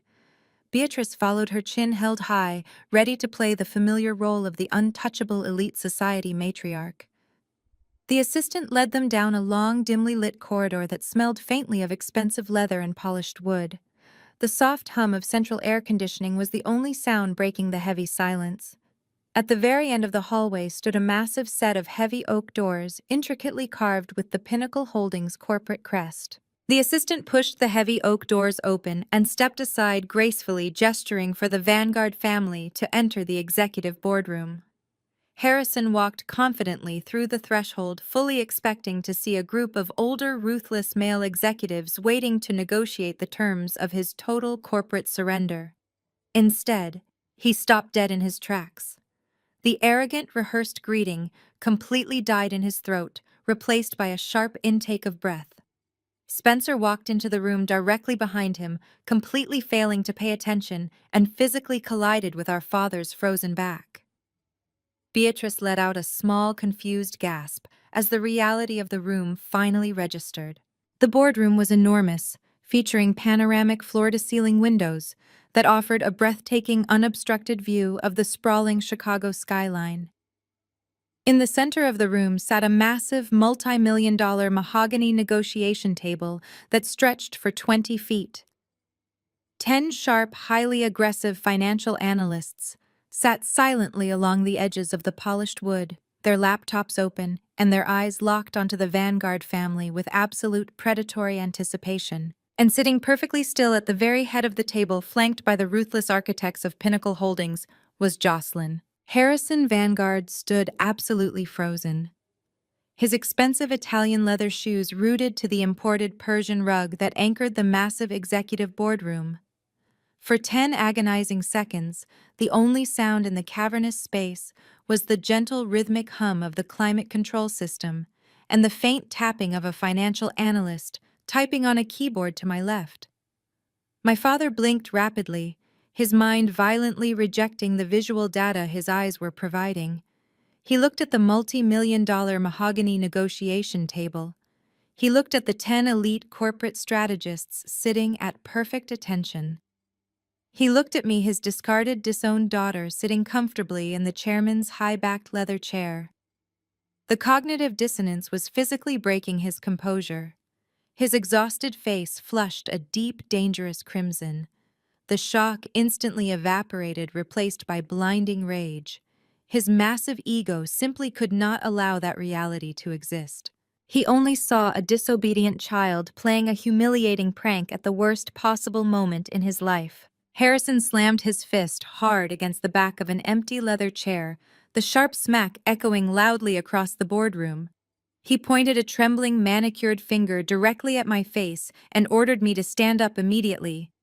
He demanded to know exactly how I had managed to sneak past the elite ground floor security and infiltrate the restricted executive suite. He sneered, his voice dripping with absolute unfiltered contempt, asking if the secretive Pinnacle Holdings board was so incredibly incompetent that they allowed low-level clerical staff to play dress-up in the boardroom before vital meetings. He commanded me to stop humiliating the Vanguard family name, clear my cheap notebooks off the mahogany table, and immediately go fetch the real executives in charge of the capital bailout.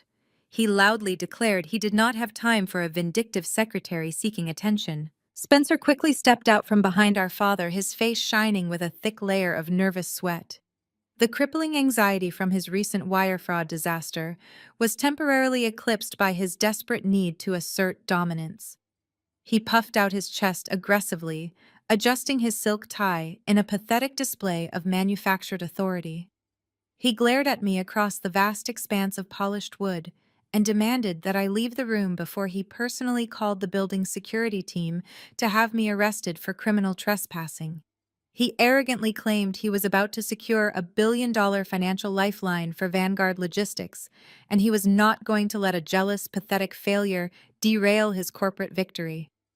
He ordered me to go fetch the chairman coffee and disappear back to whatever miserable cubicle I crawled out of. Their absolute blindness was astonishing. Even standing on the precipice of total financial annihilation, begging for a desperate lifeline from an anonymous conglomerate, they still clung to their toxic hierarchy.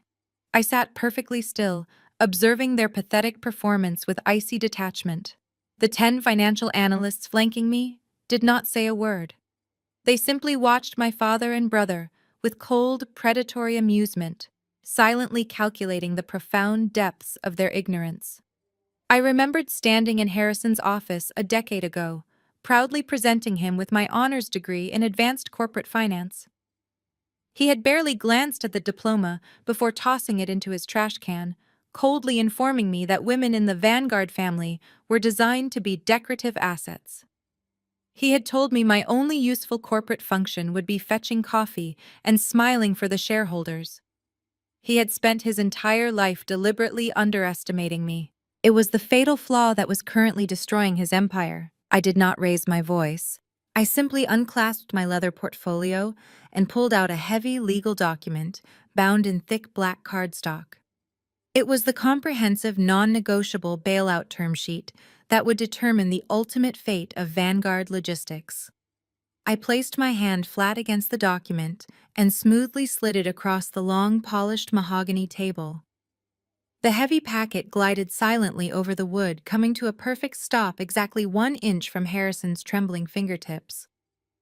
I leaned forward, resting my elbows on the table, and locked my gaze onto my father's widened eyes. I told him to sit down and read the terms. I kept my voice dangerously low, radiating a lethal authority that sucked the remaining oxygen out of the massive room. I informed him that the men he was desperately hoping to see were not coming. I stated that there was no hidden committee of older billionaires waiting to save his sinking ship. I looked directly at Harrison and delivered the absolute truth. I am not a secretary, Dad. I am the lead director of corporate restructuring for Pinnacle Holdings.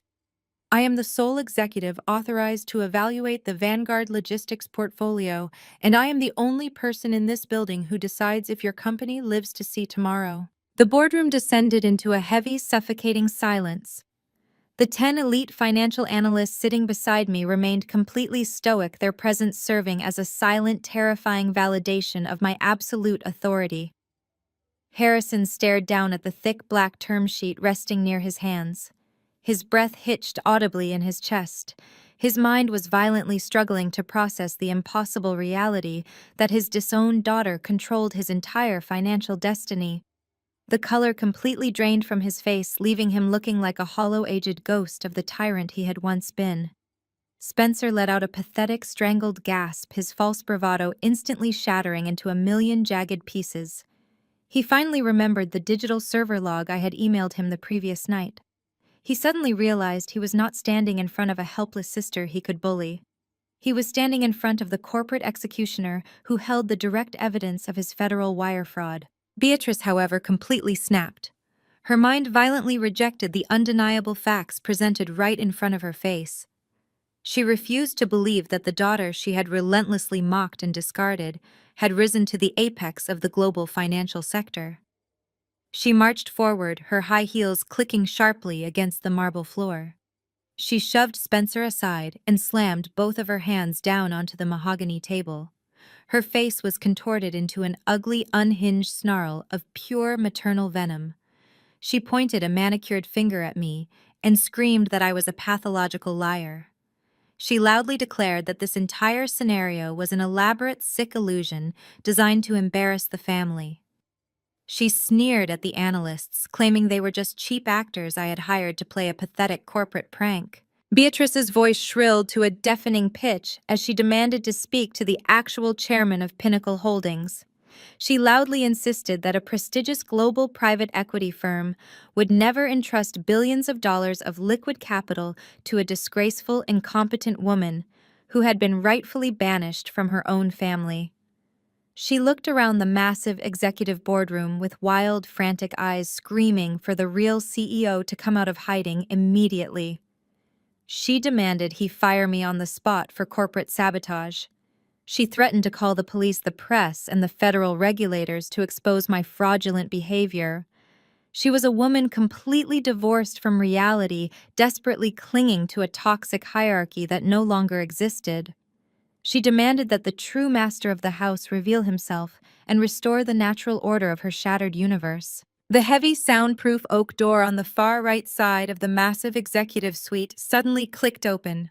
The sharp mechanical sound instantly cut through Beatrice's hysterical screaming, silencing her mid-sentence. The entire Vanguard family froze in place, their heads snapping toward the side entrance in absolute terrifying anticipation. They fully expected to see an older, sympathetic billionaire slowly walking into the room to save them from my alleged manipulation. They expected a savior. They received a predator. Leo stepped slowly through the doorway, radiating an aura of terrifying, absolute power. He was not wearing the faded denim and casual sweaters they had relentlessly mocked at our apartment.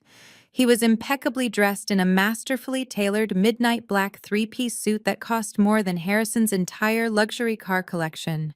The heavy gold Pinnacle Holdings signet ring glinted menacingly on his right index finger under the bright recessed lighting. He was flanked by an intimidating army of 8 elite corporate litigation attorneys, all carrying thick leather briefcases and wearing expressions of cold, calculating hostility. Leo walked deliberately toward the head of the table, his dark eyes locked onto Harrison with a chilling, predatory intensity. He stopped directly behind my chair and rested his hands firmly on my shoulders, presenting a united, unbreakable front. The humble charity worker was completely gone. The phantom architect of the financial world had finally arrived. The Vanguard Empire was over, and the absolute, undeniable slaughter was just about to begin in earnest. Leo moved with the calculated grace of a man owning the very air in the room. He did not spare a glance for my mother or my trembling brother. He pulled out the leather chair to my right and sat down, his posture radiating overwhelming dominance. He leaned forward, resting his forearms on the mahogany table, locking his piercing eyes onto Harrison. The silence stretched out, wrapping around my father's throat. Harrison stood frozen, his mouth slightly open, staring at the man he relentlessly ridiculed. The charity worker he called a parasite was sitting at the absolute center of global financial power. Leo broke the silence. His voice was smooth and entirely devoid of polite deference. He introduced himself formally, speaking clearly, so the Vanguard family could hear every syllable. He stated his full name stripped of humble anonymity. He told Harrison he was the sole founder, primary shareholder, and chief executive officer of Pinnacle Holdings. He confirmed the 10 elite financial analysts flanking us were his direct subordinates, handpicked to dismantle Vanguard Logistics. He controlled over $50 billion in liquid assets, holding the executioner's axe over my father's crumbling company. Harrison staggered backward as if physically struck. He collapsed into a leather chair, unable to support his weight. The realization hit him with the force of a freight train. The man he needed to beg for financial salvation was the son-in-law he treated like absolute garbage. Beatrice let out a pathetic whimper. Her mind finally snapped out of its delusional state, crashing into the harsh reality of the boardroom. The luxurious clothes, the signet ring, and the army of elite corporate lawyers proved I was telling the horrifying truth. Her eyes darted wildly between me and Leo, searching desperately for a way to rewrite history. Leo did not give them a moment to recover. He poured himself a glass of water from the crystal pitcher, took a deliberate sip, and began explaining his reality. He looked at Beatrice and addressed her previous insults directly. He told her she was right about one thing. He did manage a nonprofit charity. He dedicated 80 hours a week to philanthropic community organization. He organized major food drives, funded city shelters, and wore faded denim working in the poorest neighborhoods. But he clarified a massive fatal detail my parents arrogantly failed to investigate. Leo explained the charity he managed was not a struggling local operation begging for municipal grants. It was his personal multi-billion-dollar philanthropic foundation. He created the fund using his immense corporate wealth, deliberately structuring it as an anonymous trust to avoid the toxic financial press. He told my parents he despised the hollow performative reality of the ultra-wealthy elite.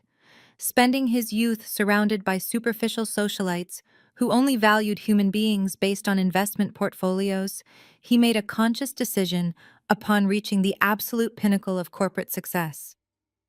He wanted to hide his vast fortune and live modestly. He turned his head and looked at me, his eyes softening with absolute, unwavering devotion. He told the silent boardroom he hid his wealth because he was desperately searching for a partner who would love him for his character, his mind, and his heart. He wanted a woman who would stand by his side when she thought he had absolutely nothing to offer but his loyalty. He stated he found that exact, rare perfection in me. I had married a humble charity manager, completely unaware I was binding myself to a titan of industry. I had loved him purely without condition and without a single thought of financial gain. He then slowly turned his cold, calculating, predatory gaze back to my parents. He contrasted my genuine love with their toxic, highly leveraged fake existence. He systematically dismantled their entire value system. He told Harrison true power was not defined by wearing ostentatious suits or screaming at subordinates. He told Beatrice true wealth was not measured by designer gowns or heavily mortgaged suburban mansions. He stated they were nothing but empty, pathetic shells of human beings, desperately clinging to a false image of superiority while drowning in an ocean of toxic debt. He pointed out they had viciously discarded their only truly loyal daughter simply because she refused to bow to their empty, incredibly superficial standards. Beatrice, driven by pure, blinding panic, attempted the absolute most pathetic maneuver of the entire morning. She suddenly forced a wide, trembling smile onto her face. She stepped forward, her voice dripping with a sickly sweet, entirely manufactured warmth. She reached her hands out toward Leo, attempting to completely erase the last decade of her horrific behavior. She told Leo there had simply been a terrible misunderstanding. She falsely claimed she had always known he was a special, brilliant man. She stated she was incredibly proud to have him as a son-in-law, insisting family must always stick together during difficult times. She actually had the absolute audacity to suggest, since they were all family, Leo should immediately authorize the billion-dollar bailout to protect the shared Vanguard legacy. Leo looked at Beatrice with an expression of profound, chilling disgust. He did not raise his voice, but his words cut through the room like a perfectly sharpened blade. He told her to stop speaking immediately and permanently. He explicitly stated she was not his family. He informed her she lost the right to use that word the day she watched her husband and son steal my corporate algorithms and silently approved of the theft. He told her that her sudden pathetic display of affection was the most insulting, transparent manipulation he had ever witnessed in his entire corporate career. He ordered her to sit down and remain completely silent, or he would have his security team physically remove her from the building and throw her onto the street. Beatrice immediately shrank back, her fake smile collapsing as she sank into her chair, utterly defeated. Harrison saw his wife fail and desperately tried to pivot to business. He leaned forward, his hands shaking violently as he gripped the edge of the heavy mahogany table. He addressed Leo as Mr. Chairman, his voice cracking with sheer, unadulterated terror. He completely abandoned his arrogant posturing and resorted to outright begging. He pleaded with Leo to look past the personal family issues. He insisted Vanguard Logistics was still a highly viable corporate entity. He claimed the core routing infrastructure was incredibly profitable, and they simply needed a brief short-term injection of liquid capital to overcome a temporary cash flow crisis. He promised Leo a massive return on his investment, offering to sign over a significant percentage of his own executive shares if Pinnacle Holdings would just authorize the bailout funds before the market closed. Leo did not even look at the frantic, desperate man begging for his life. Instead, Leo slowly turned his head and locked his dark, terrifying, predatory gaze entirely onto my brother. Spencer had been standing frozen against the far wall, trying to make himself as small and invisible as possible. The vice president of Vanguard Logistics looked like a terrified child about to face a firing squad. He was sweating profusely, his expensive suit clinging to his trembling frame. He knew the federal wire fraud evidence was sitting in my email outbox, and he knew he had absolutely no defense against the coming storm. He realized his profound arrogance had finally cornered him. He understood his entire future was hanging by a remarkably thin, fraying thread. Leo leaned back in his comfortable leather chair, steepling his fingers together. He smiled at my brother, a cold, calculating expression, promising absolute destruction. He spoke with a quiet, terrifying clarity that echoed off the glass walls of the executive boardroom. He told Spencer that Harrison was fundamentally wrong about the financial viability of Vanguard Logistics. He explicitly stated the company was not suffering a temporary cash flow crisis. It was suffering from terminal fatal toxicity, and Spencer was the one who had personally administered the lethal injection. He watched Spencer's breath hitch in pure terror. He made sure the crushing weight of his words settled deep into my brother's incredibly hollow, pathetic chest. Leo paused, letting the silence build the tension to a breaking point. He looked at Spencer and delivered the ultimate blow. He asked my brother if he remembered a specific failing shipping acquisition from 6 months ago. He asked him if he remembered the toxic bleeding asset known as Meridian Freight. Spencer's eyes widened in unadulterated horror as the name hit the air. Leo continued, his voice dropping to a lethal whisper. He informed my brother that the toxic supply chain company Vanguard bought was not just a random market failure. I owned it, Leo stated clearly. It was a deliberate, calculated financial stress test, a poison pill carefully designed to completely overwhelm your crumbling infrastructure. Your precious golden child swallowed the poison pill whole. The silence that followed Leo's revelation was absolute and suffocating. Spencer looked as though all the blood had been violently siphoned from his veins. He slumped back into the leather chair, his jaw hanging slack, his eyes darting frantically toward the floor, as the horrific reality of his monumental failure finally crushed the last remaining fragments of his fragile ego. He had not just made a bad investment. He had walked blindly into a meticulously crafted execution chamber, lured by his own insatiable greed and profound lack of basic operational intelligence. Harrison watched his golden boy completely unravel, and in that precise moment my father realized that his entire corporate kingdom was gone forever. He was no longer the apex predator dictating terms from a position of absolute power. He was a cornered animal entirely at the mercy of the man he had spent the last decade publicly humiliating. Harrison Vanguard was the survivalist above all else. He possessed a terrifying ability to completely detach himself from reality when his survival depended on it. I watched in grim fascination as his face underwent a drastic, highly calculated transformation. The furious, panicked crimson faded from his cheeks. The tight lines of desperate terror around his mouth smoothed out into an expression of warm, entirely manufactured affection. He stood up from his chair, spreading his arms wide in a sudden sickening display of paternal pride. He let out a loud, booming laugh that echoed hollowly off the glass walls of the executive boardroom. He actually had the absolute audacity to walk toward Leo with a wide, welcoming smile plastered across his face. He praised Leo, his voice dripping with fake admiration.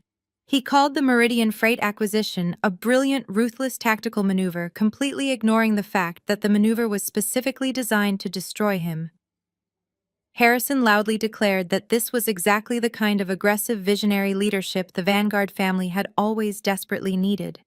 He acted as though the years of relentless mockery, the cruel jokes about Leo's thrift store sweaters, and the vicious insults hurled at our wedding had never happened. He looked at Leo and warmly welcomed him to the inner circle of the family, acting like a proud patriarch who had just watched his protege successfully pass a difficult test. Harrison did not stop there. He immediately pivoted to business, seamlessly blending his fake affection with desperate corporate strategy. He suggested that instead of a simple capital bailout, Vanguard Logistics and Pinnacle Holdings should execute a friendly, mutually beneficial corporate merger. He painted a grand, entirely delusional picture of combining Vanguard's historic industry connections with Pinnacle's massive liquid capital. He offered Leo a seat on the Vanguard board of directors, promising him unprecedented influence and a prominent role in shaping the future of global shipping. He spoke rapidly, his hands gesturing expansively, desperately trying to weave a narrative where we were all on the same team, working together to secure the Vanguard legacy. He actually believed he could charm his way out of the slaughterhouse by simply offering the butcher a partnership. Leo did not move. He did not blink. He stood perfectly still behind my chair, his hands resting firmly on my shoulders, absorbing Harrison's pathetic performance, with eyes that resembled chips of black ice. He let my father finish his grand, desperate monologue. He let the hollow echoes of Harrison's fake laughter completely fade away into the sterile, conditioned air of the boardroom. Then Leo finally spoke. His voice was incredibly quiet, lacking any trace of anger or heightened emotion, which made it infinitely more terrifying. Leo politely declined the offer of a friendly merger. He stated that he had absolutely no interest in joining a board of directors populated by spineless sycophants and financial incompetents. He then addressed Harrison's sudden, overwhelming display of familial affection. Leo tilted his head slightly, his dark eyes locking onto my father with a predatory focus. He asked Harrison if he remembered the exact words he spoke during his toast at our wedding reception 10 years ago. Harrison's fake smile faltered. A bead of cold sweat formed on his temple. He attempted to wave the question away nervously, claiming that wedding toasts were just silly emotional speeches and that people often said foolish things after a few glasses of champagne. Leo ignored the excuse. He stepped away from my chair and slowly walked around the edge of the massive mahogany table, closing the distance between himself and my father. He stopped just 3 feet away from Harrison. With chilling, flawless precision, Leo recited my father's cruel wedding day speech word for word.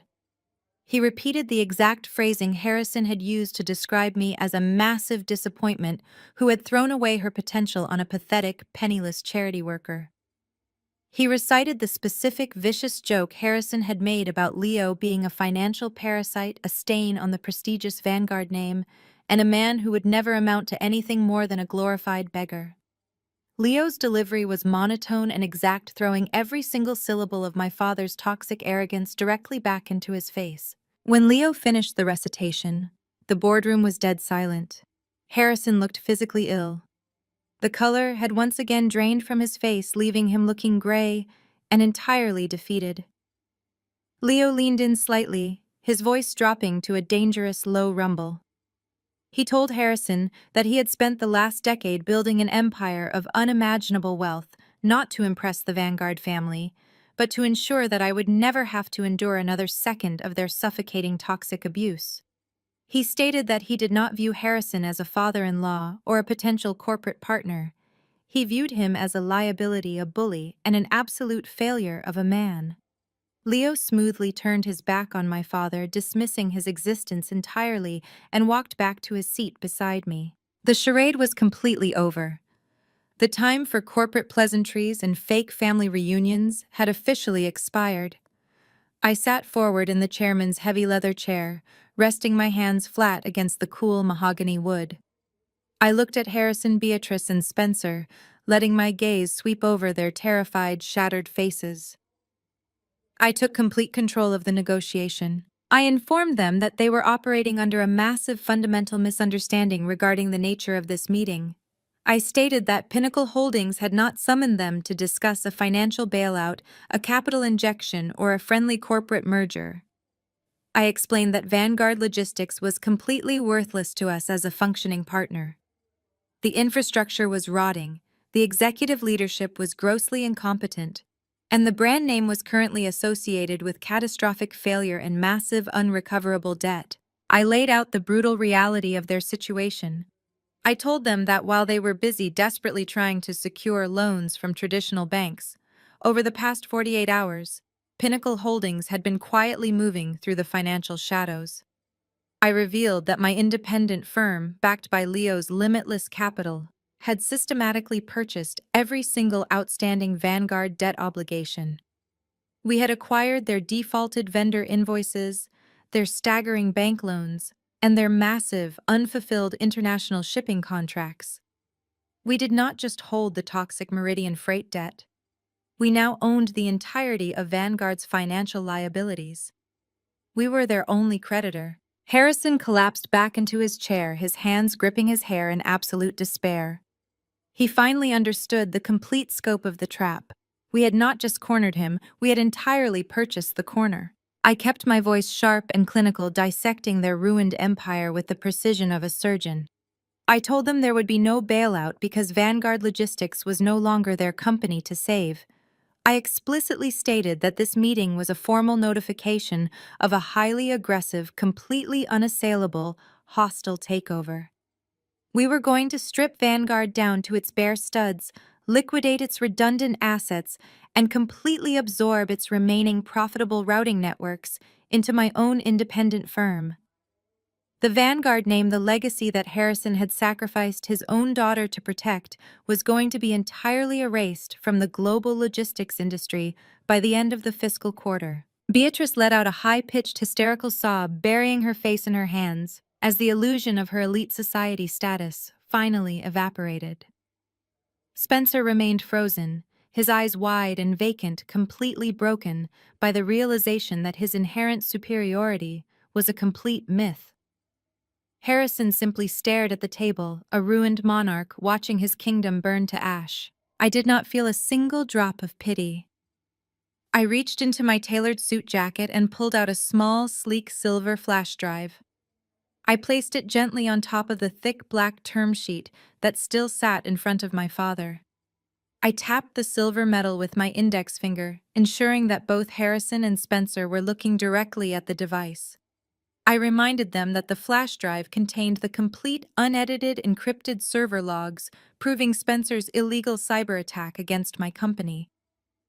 I reiterated that the evidence was absolutely conclusive, detailing his specific administrative login credentials and his deliberate attempt to manipulate financial routing numbers to steal millions of dollars. I picked up a heavy, solid gold Pinnacle Holdings executive pen from the center of the table and slid it.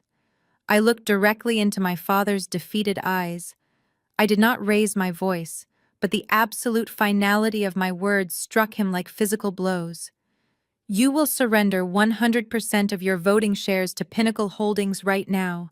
If you refuse, I hand this flash drive containing Spencer's wire fraud evidence to the FBI. The heavy, solid gold pen lay silently on the dark, polished mahogany, catching the bright overhead light like a lethal weapon. Harrison stared down at it, his breathing shallow and incredibly rapid. He was paralyzed, trapped between the absolute loss of his life's work and the imminent incarceration of his only son. It was Beatrice who moved first. The silence of the boardroom was shattered by a sound her throat made. It was a gasp, the sound of a woman watching the foundation of her reality disintegrate.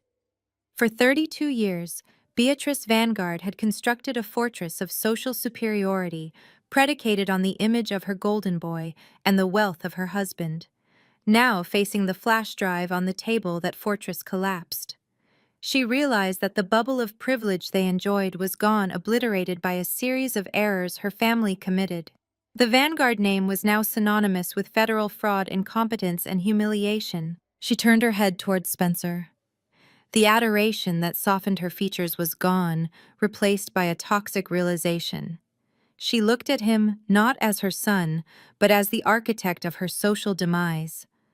Her hands began to tremble. She pointed a finger at his chest, her voice starting as a whisper before escalating into a shriek. She viciously demanded to know exactly what he had done. She asked him how he could be so stupid to fall for a fake corporate acquisition and attempt a massive federal wire fraud.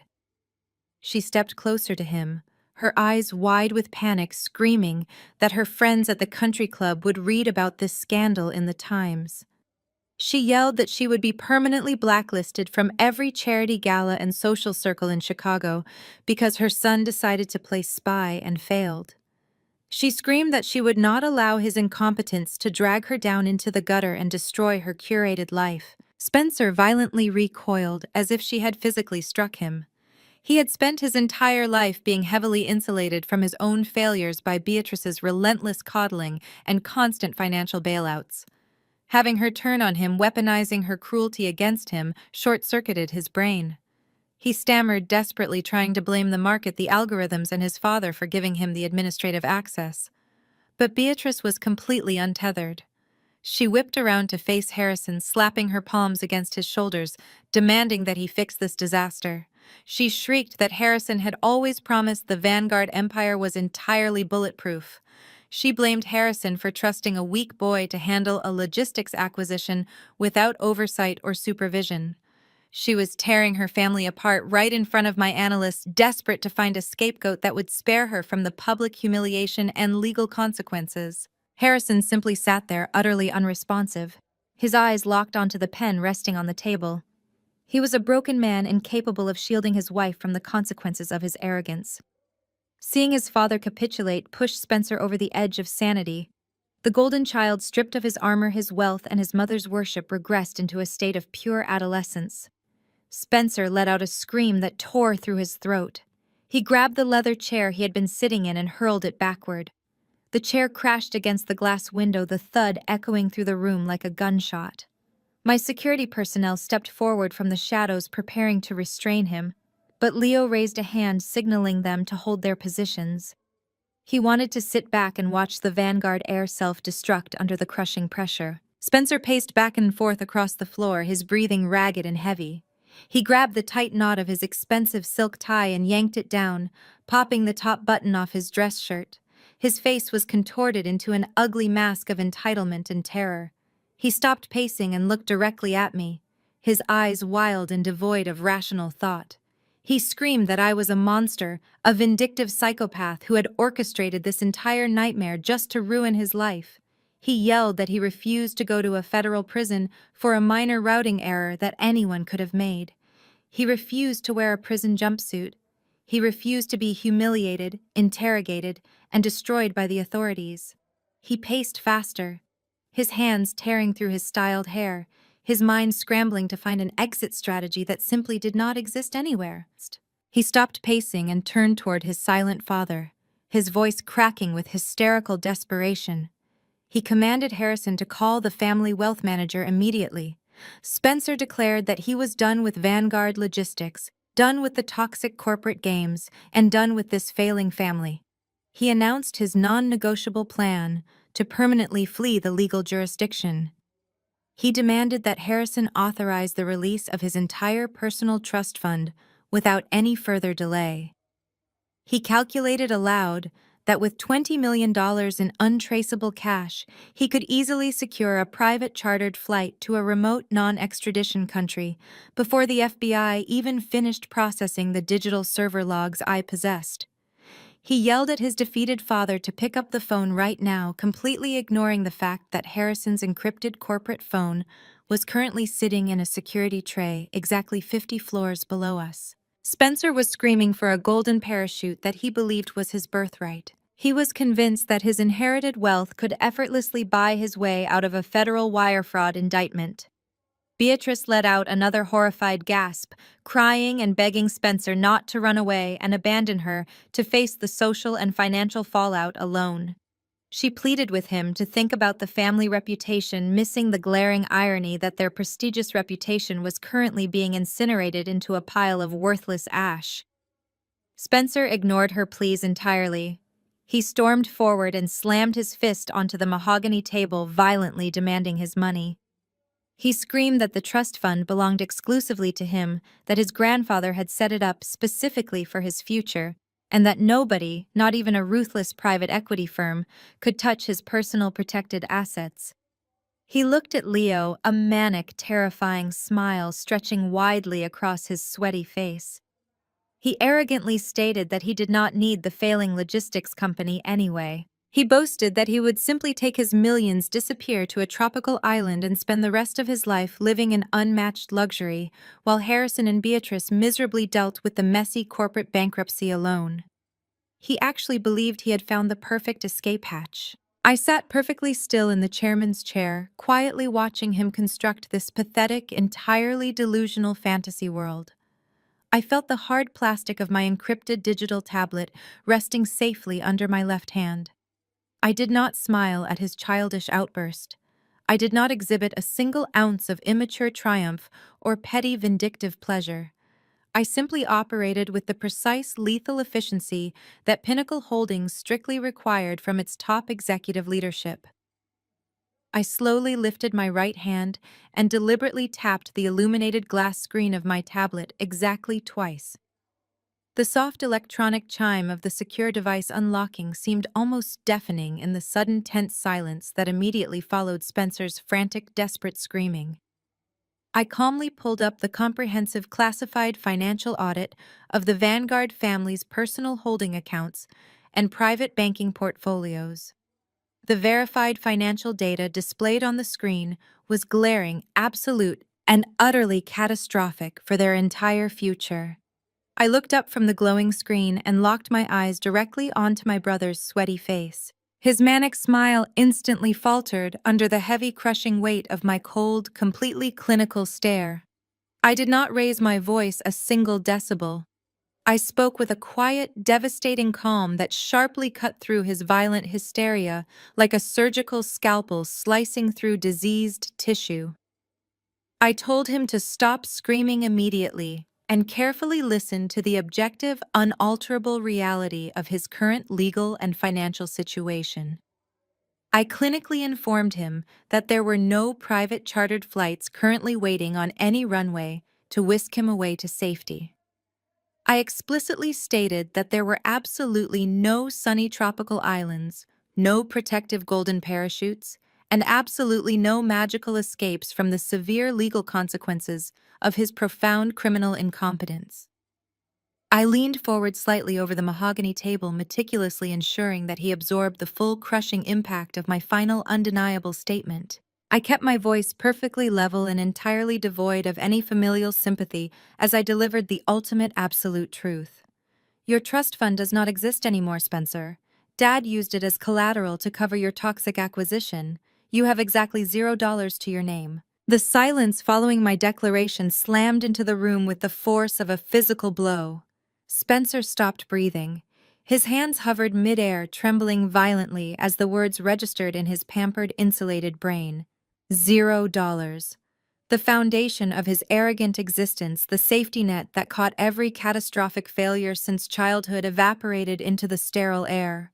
He turned his head toward Harrison, slowly moving in jerky, mechanical increments. He did not yell. His voice was a hollow, pathetic rasp as he asked his father if it was true. Harrison could not even muster the courage to look his golden child in the eye. My father simply stared down at the polished mahogany table, his silence serving as a devastating confirmation. He had gambled his son's guaranteed fortune to double down on a toxic asset driven by the blind arrogance that just cost him his shipping empire. Beatrice let out a wounded animalistic keen. She clawed at Harrison's tailored sleeve, demanding he deny it. She shook him, insisting he must have hidden reserves or offshore accounts tucked away. She shrieked that the Vanguard wealth was generational and bulletproof, completely unwilling to accept they had crashed their own ship into a mountain of debt. Harrison violently shoved her hands off his arm. He looked like a man who had aged 20 years in 20 minutes. His skin was a sallow, sickly gray, and his breathing was dangerously shallow. The illusion of his absolute control was shattered, leaving behind nothing but a terrified, cornered old man. I did not give them a single second to process their grief. I tapped the heavy, solid gold Pinnacle Holdings executive pen sitting next to the transfer documents. The sharp metallic click rang out like a judge's gavel. I looked directly at Harrison and told him his time had officially expired. I reminded him that the Federal Bureau of Investigation had a dedicated field office less than 4 blocks away from this building. I promised him that if he did not pick up that pen and sign away every single voting share of Vanguard Logistics immediately, I would personally walk the encrypted flash drive down to their cybercrimes division. Harrison stared at the gold pen. It was the heaviest object he had ever been forced to lift. For 35 years, he had wielded his signature like a weapon, authorizing ruthless corporate raids, firing thousands of hard-working employees to boost his profit margins and legally crushing competitors into dust. Now, his signature was the instrument of his complete execution. He reached out, his fingers shaking so violently he knocked the pen onto its side before managing to grasp it. He looked up at me, a pathetic, desperate plea pooling in his eyes. He choked out an apology, asking if we could negotiate a minority stake, begging to retain just 5% of the company he built so he would not have to leave the industry completely empty-handed. He tried to invoke family mercy, the exact same mercy he brutally denied me, When he threw me out of his house for refusing to marry a wealthy, abusive heir he selected for a corporate merger. Leo stepped forward, placing his hands firmly on the back of my chair, casting a long shadow over the table. He told Harrison that Mercy was an asset Pinnacle Holdings simply did not keep in its portfolio. I slid the document exactly 1 inch closer to my father. Harrison gripped the pen. A single tear of pure humiliation leaked from his eye and splashed onto the thick cardstock. He pressed the gold nib to the signature line. His hand shook terribly, turning his usually bold, aggressive autograph into a jagged, messy scrawl. He signed the first page, flipped it over, and signed the second. With every stroke, he legally dismantled his empire. When he finished the final page, the pen dropped from his fingers and clattered loudly against the wood. He pushed the binder back toward me, completely surrendering his throne. Vanguard Logistics. The company he used as a club to beat me into submission was officially mine. I pulled the binder toward me briefly, verifying the signatures before handing it to the lead corporate litigation attorney, standing to Leo's right. The lawyer silently secured the document inside a locked leather briefcase. I looked back at the 3 shattered people sitting across from me. I was now the absolute owner of Vanguard Logistics, possessing unrestricted administrative authority over every single employee on the payroll.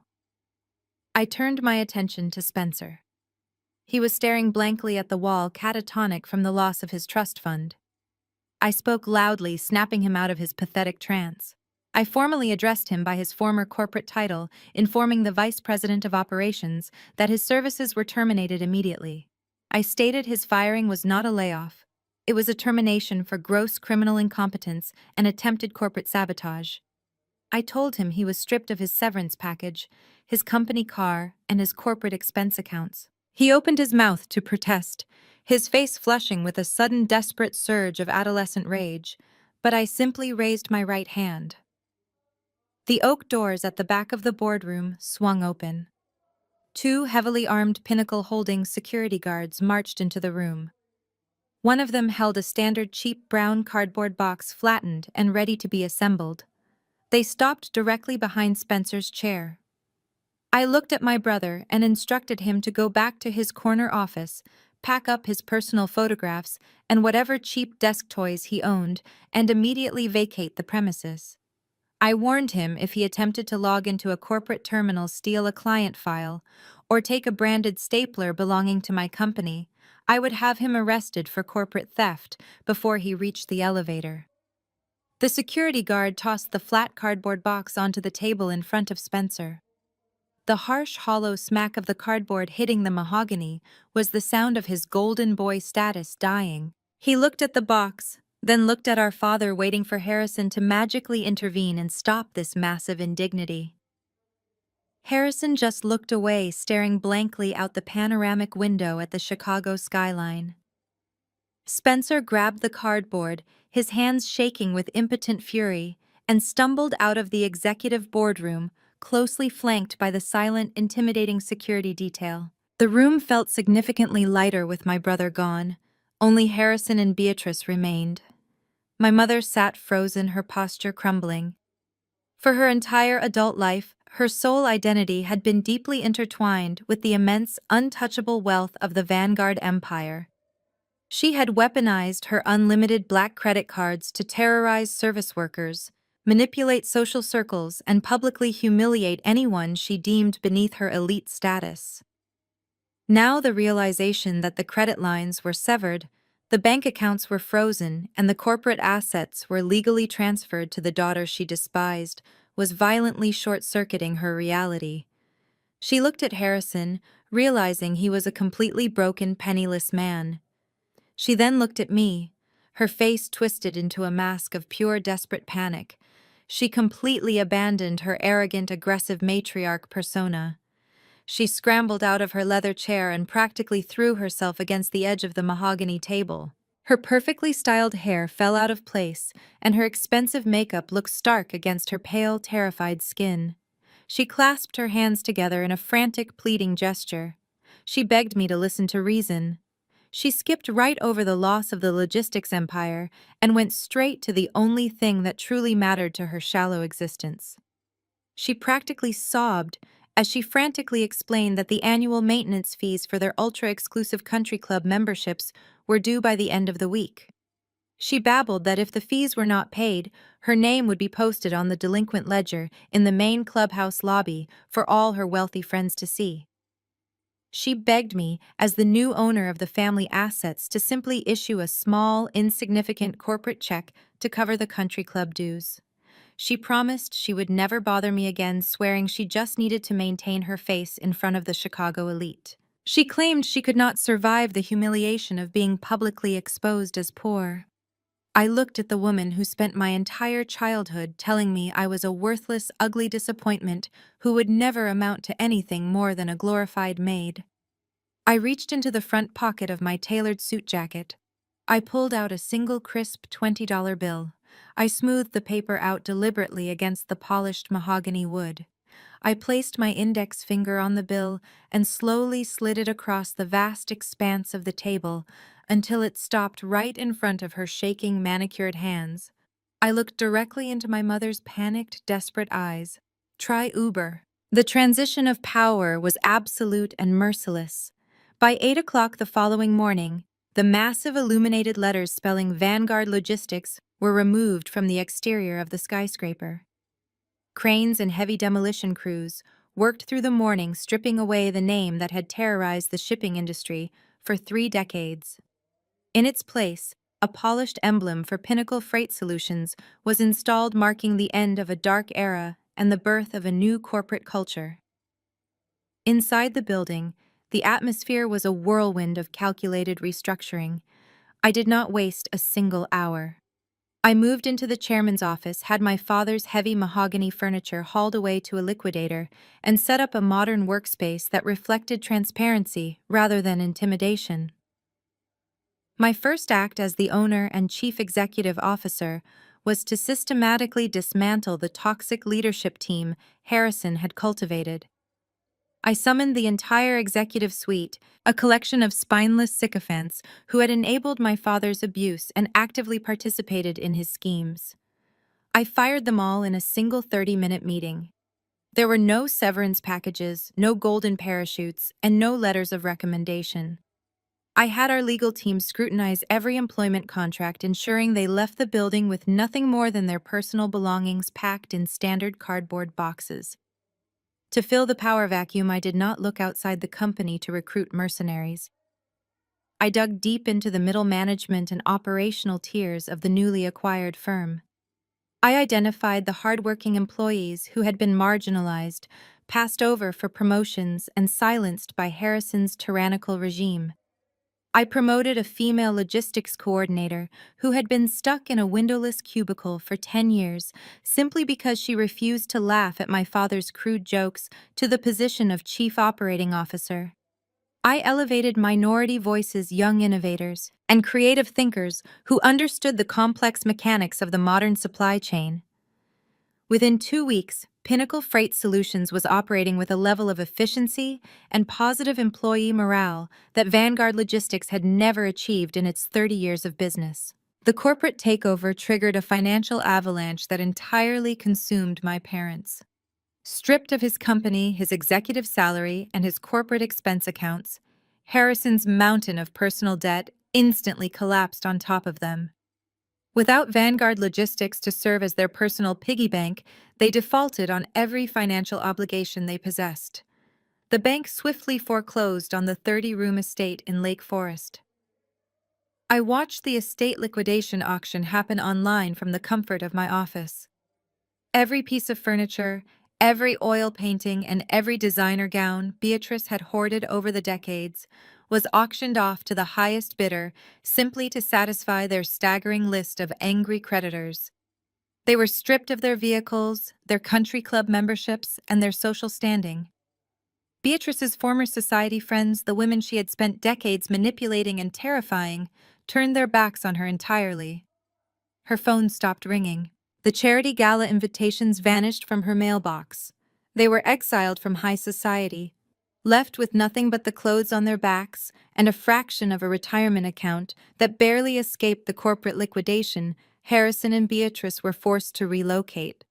They moved into a cramped one-bedroom apartment in a rundown neighborhood on the outskirts of the city.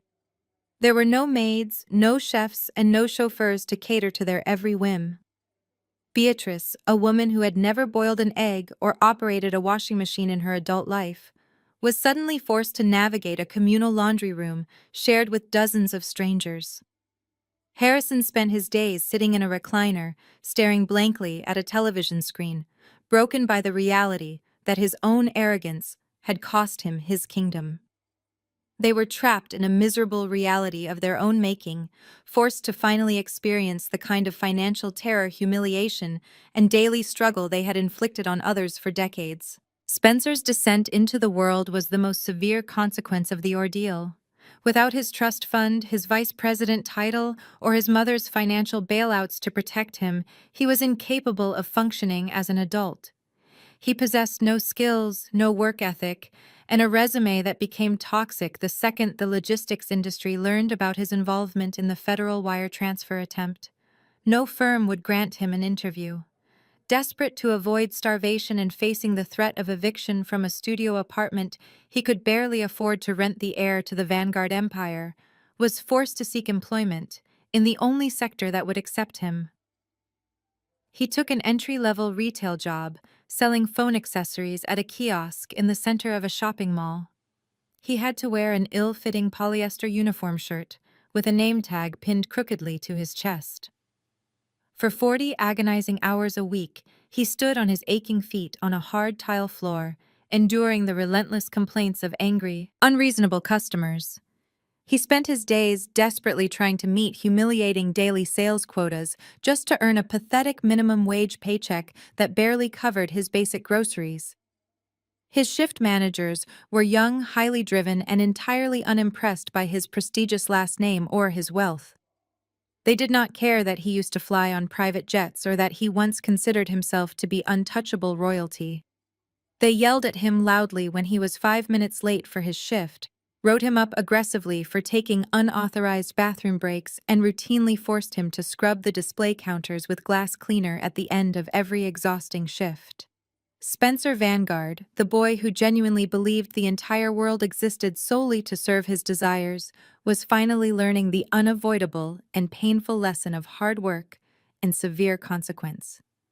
He was hopelessly trapped in an endless loop of retail drudgery, humbled by the undeniable fact that he was entirely replaceable and profoundly unremarkable in every way. Exactly 6 months after the hostile takeover concluded, the corporate dust had settled.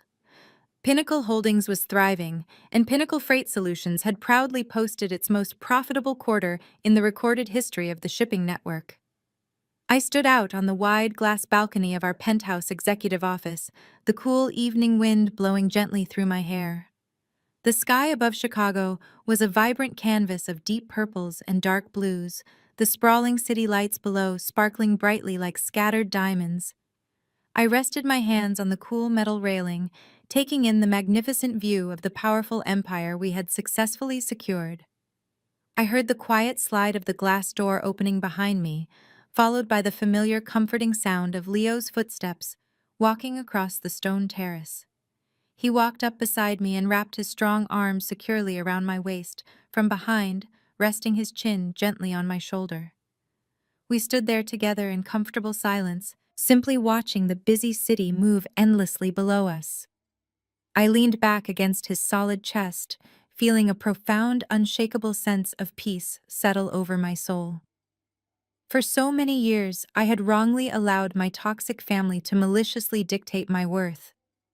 I had foolishly believed their cruel lies, passively accepting my assigned role as the pathetic family disappointment. But standing there tonight, surrounded by the undeniable, tangible proof of our massive success, I finally understood the absolute truth about power, wealth, and security. A true security was never inherited through a lucky bloodline or handed down in a heavily guarded trust fund. It could never be bought with exclusive country club memberships, fancy cars, or fake corporate executive titles. True security was built brick by brick with your own two hands. It was forged in the hot fires of personal resilience, constructed with unwavering, absolute integrity, and permanently solidified by choosing a partner who saw your absolute worth even when you were completely stripped of everything else. Leo had given me the unwavering, fierce, unconditional support I desperately needed to reclaim my own identity and rewrite my entire future on my own terms. We had utterly dismantled a toxic, abusive legacy and built something incredibly beautiful, profitable, and strong in its exact place. The Vanguard name was permanently erased from the industry, but my name meant something entirely different now. It meant survival. It meant absolute strength. I turned slowly in Leo's warm arms and looked up into his dark, loving eyes. He smiled down at me, pulling me closer silently, acknowledging the massive life-changing victory we had achieved together. We did not need to gloat publicly, and we did not need to ever look back at the burning wreckage we left behind us. We had already won the only war that mattered. Living incredibly well surrounded by real, unconditional love and standing firmly on a foundation of absolute truth and hard work was the ultimate, inescapable, and undeniably perfectly sweet long-awaited revenge. The story of the Vanguard family's spectacular downfall is more than just a tale of corporate retribution. It is a profound lesson in the true nature of power, genuine security, and self-worth. For decades, Harrison and Beatrice Vanguard built their entire reality on a foundation of inherited wealth, intimidation, and the systematic abuse of anyone they deemed inferior, including their own daughter. They foolishly believed that their money and elite social status made them permanently untouchable. However, as we witnessed, a legacy built on arrogance and toxic manipulation is inherently fragile. Spencer's unearned entitlement blinded him to his own devastating incompetence, while Harrison's ego drove him straight into a fatal financial trap. They relied entirely on a golden safety net that vanished in a single keystroke. The ultimate takeaway from this saga is that authentic security cannot be inherited, married into, or bullied out of others. It must be meticulously forged through your own hard work, unyielding resilience, and absolute integrity. Jocelyn did not merely survive her family's relentless emotional abuse. She weaponized her pain, transforming it into the fuel required to construct an independent empire far stronger than the one her father controlled. She outgrew their toxic need for social validation and built a life anchored in real, tangible achievements alongside a partner who truly valued her. True victory does not require screaming matches or desperate public tantrums. It requires quiet, calculated persistence. When the people who should have protected you try to break you down, the most devastating response is to build yourself up so high that their cruelty can no longer reach you. If you found strength in this story of reclaiming power and breaking free from toxic family dynamics, hit the like button and subscribe to the channel for more empowering narratives. Leave a comment below, sharing how you have overcome adversity to build your own unshakable foundation.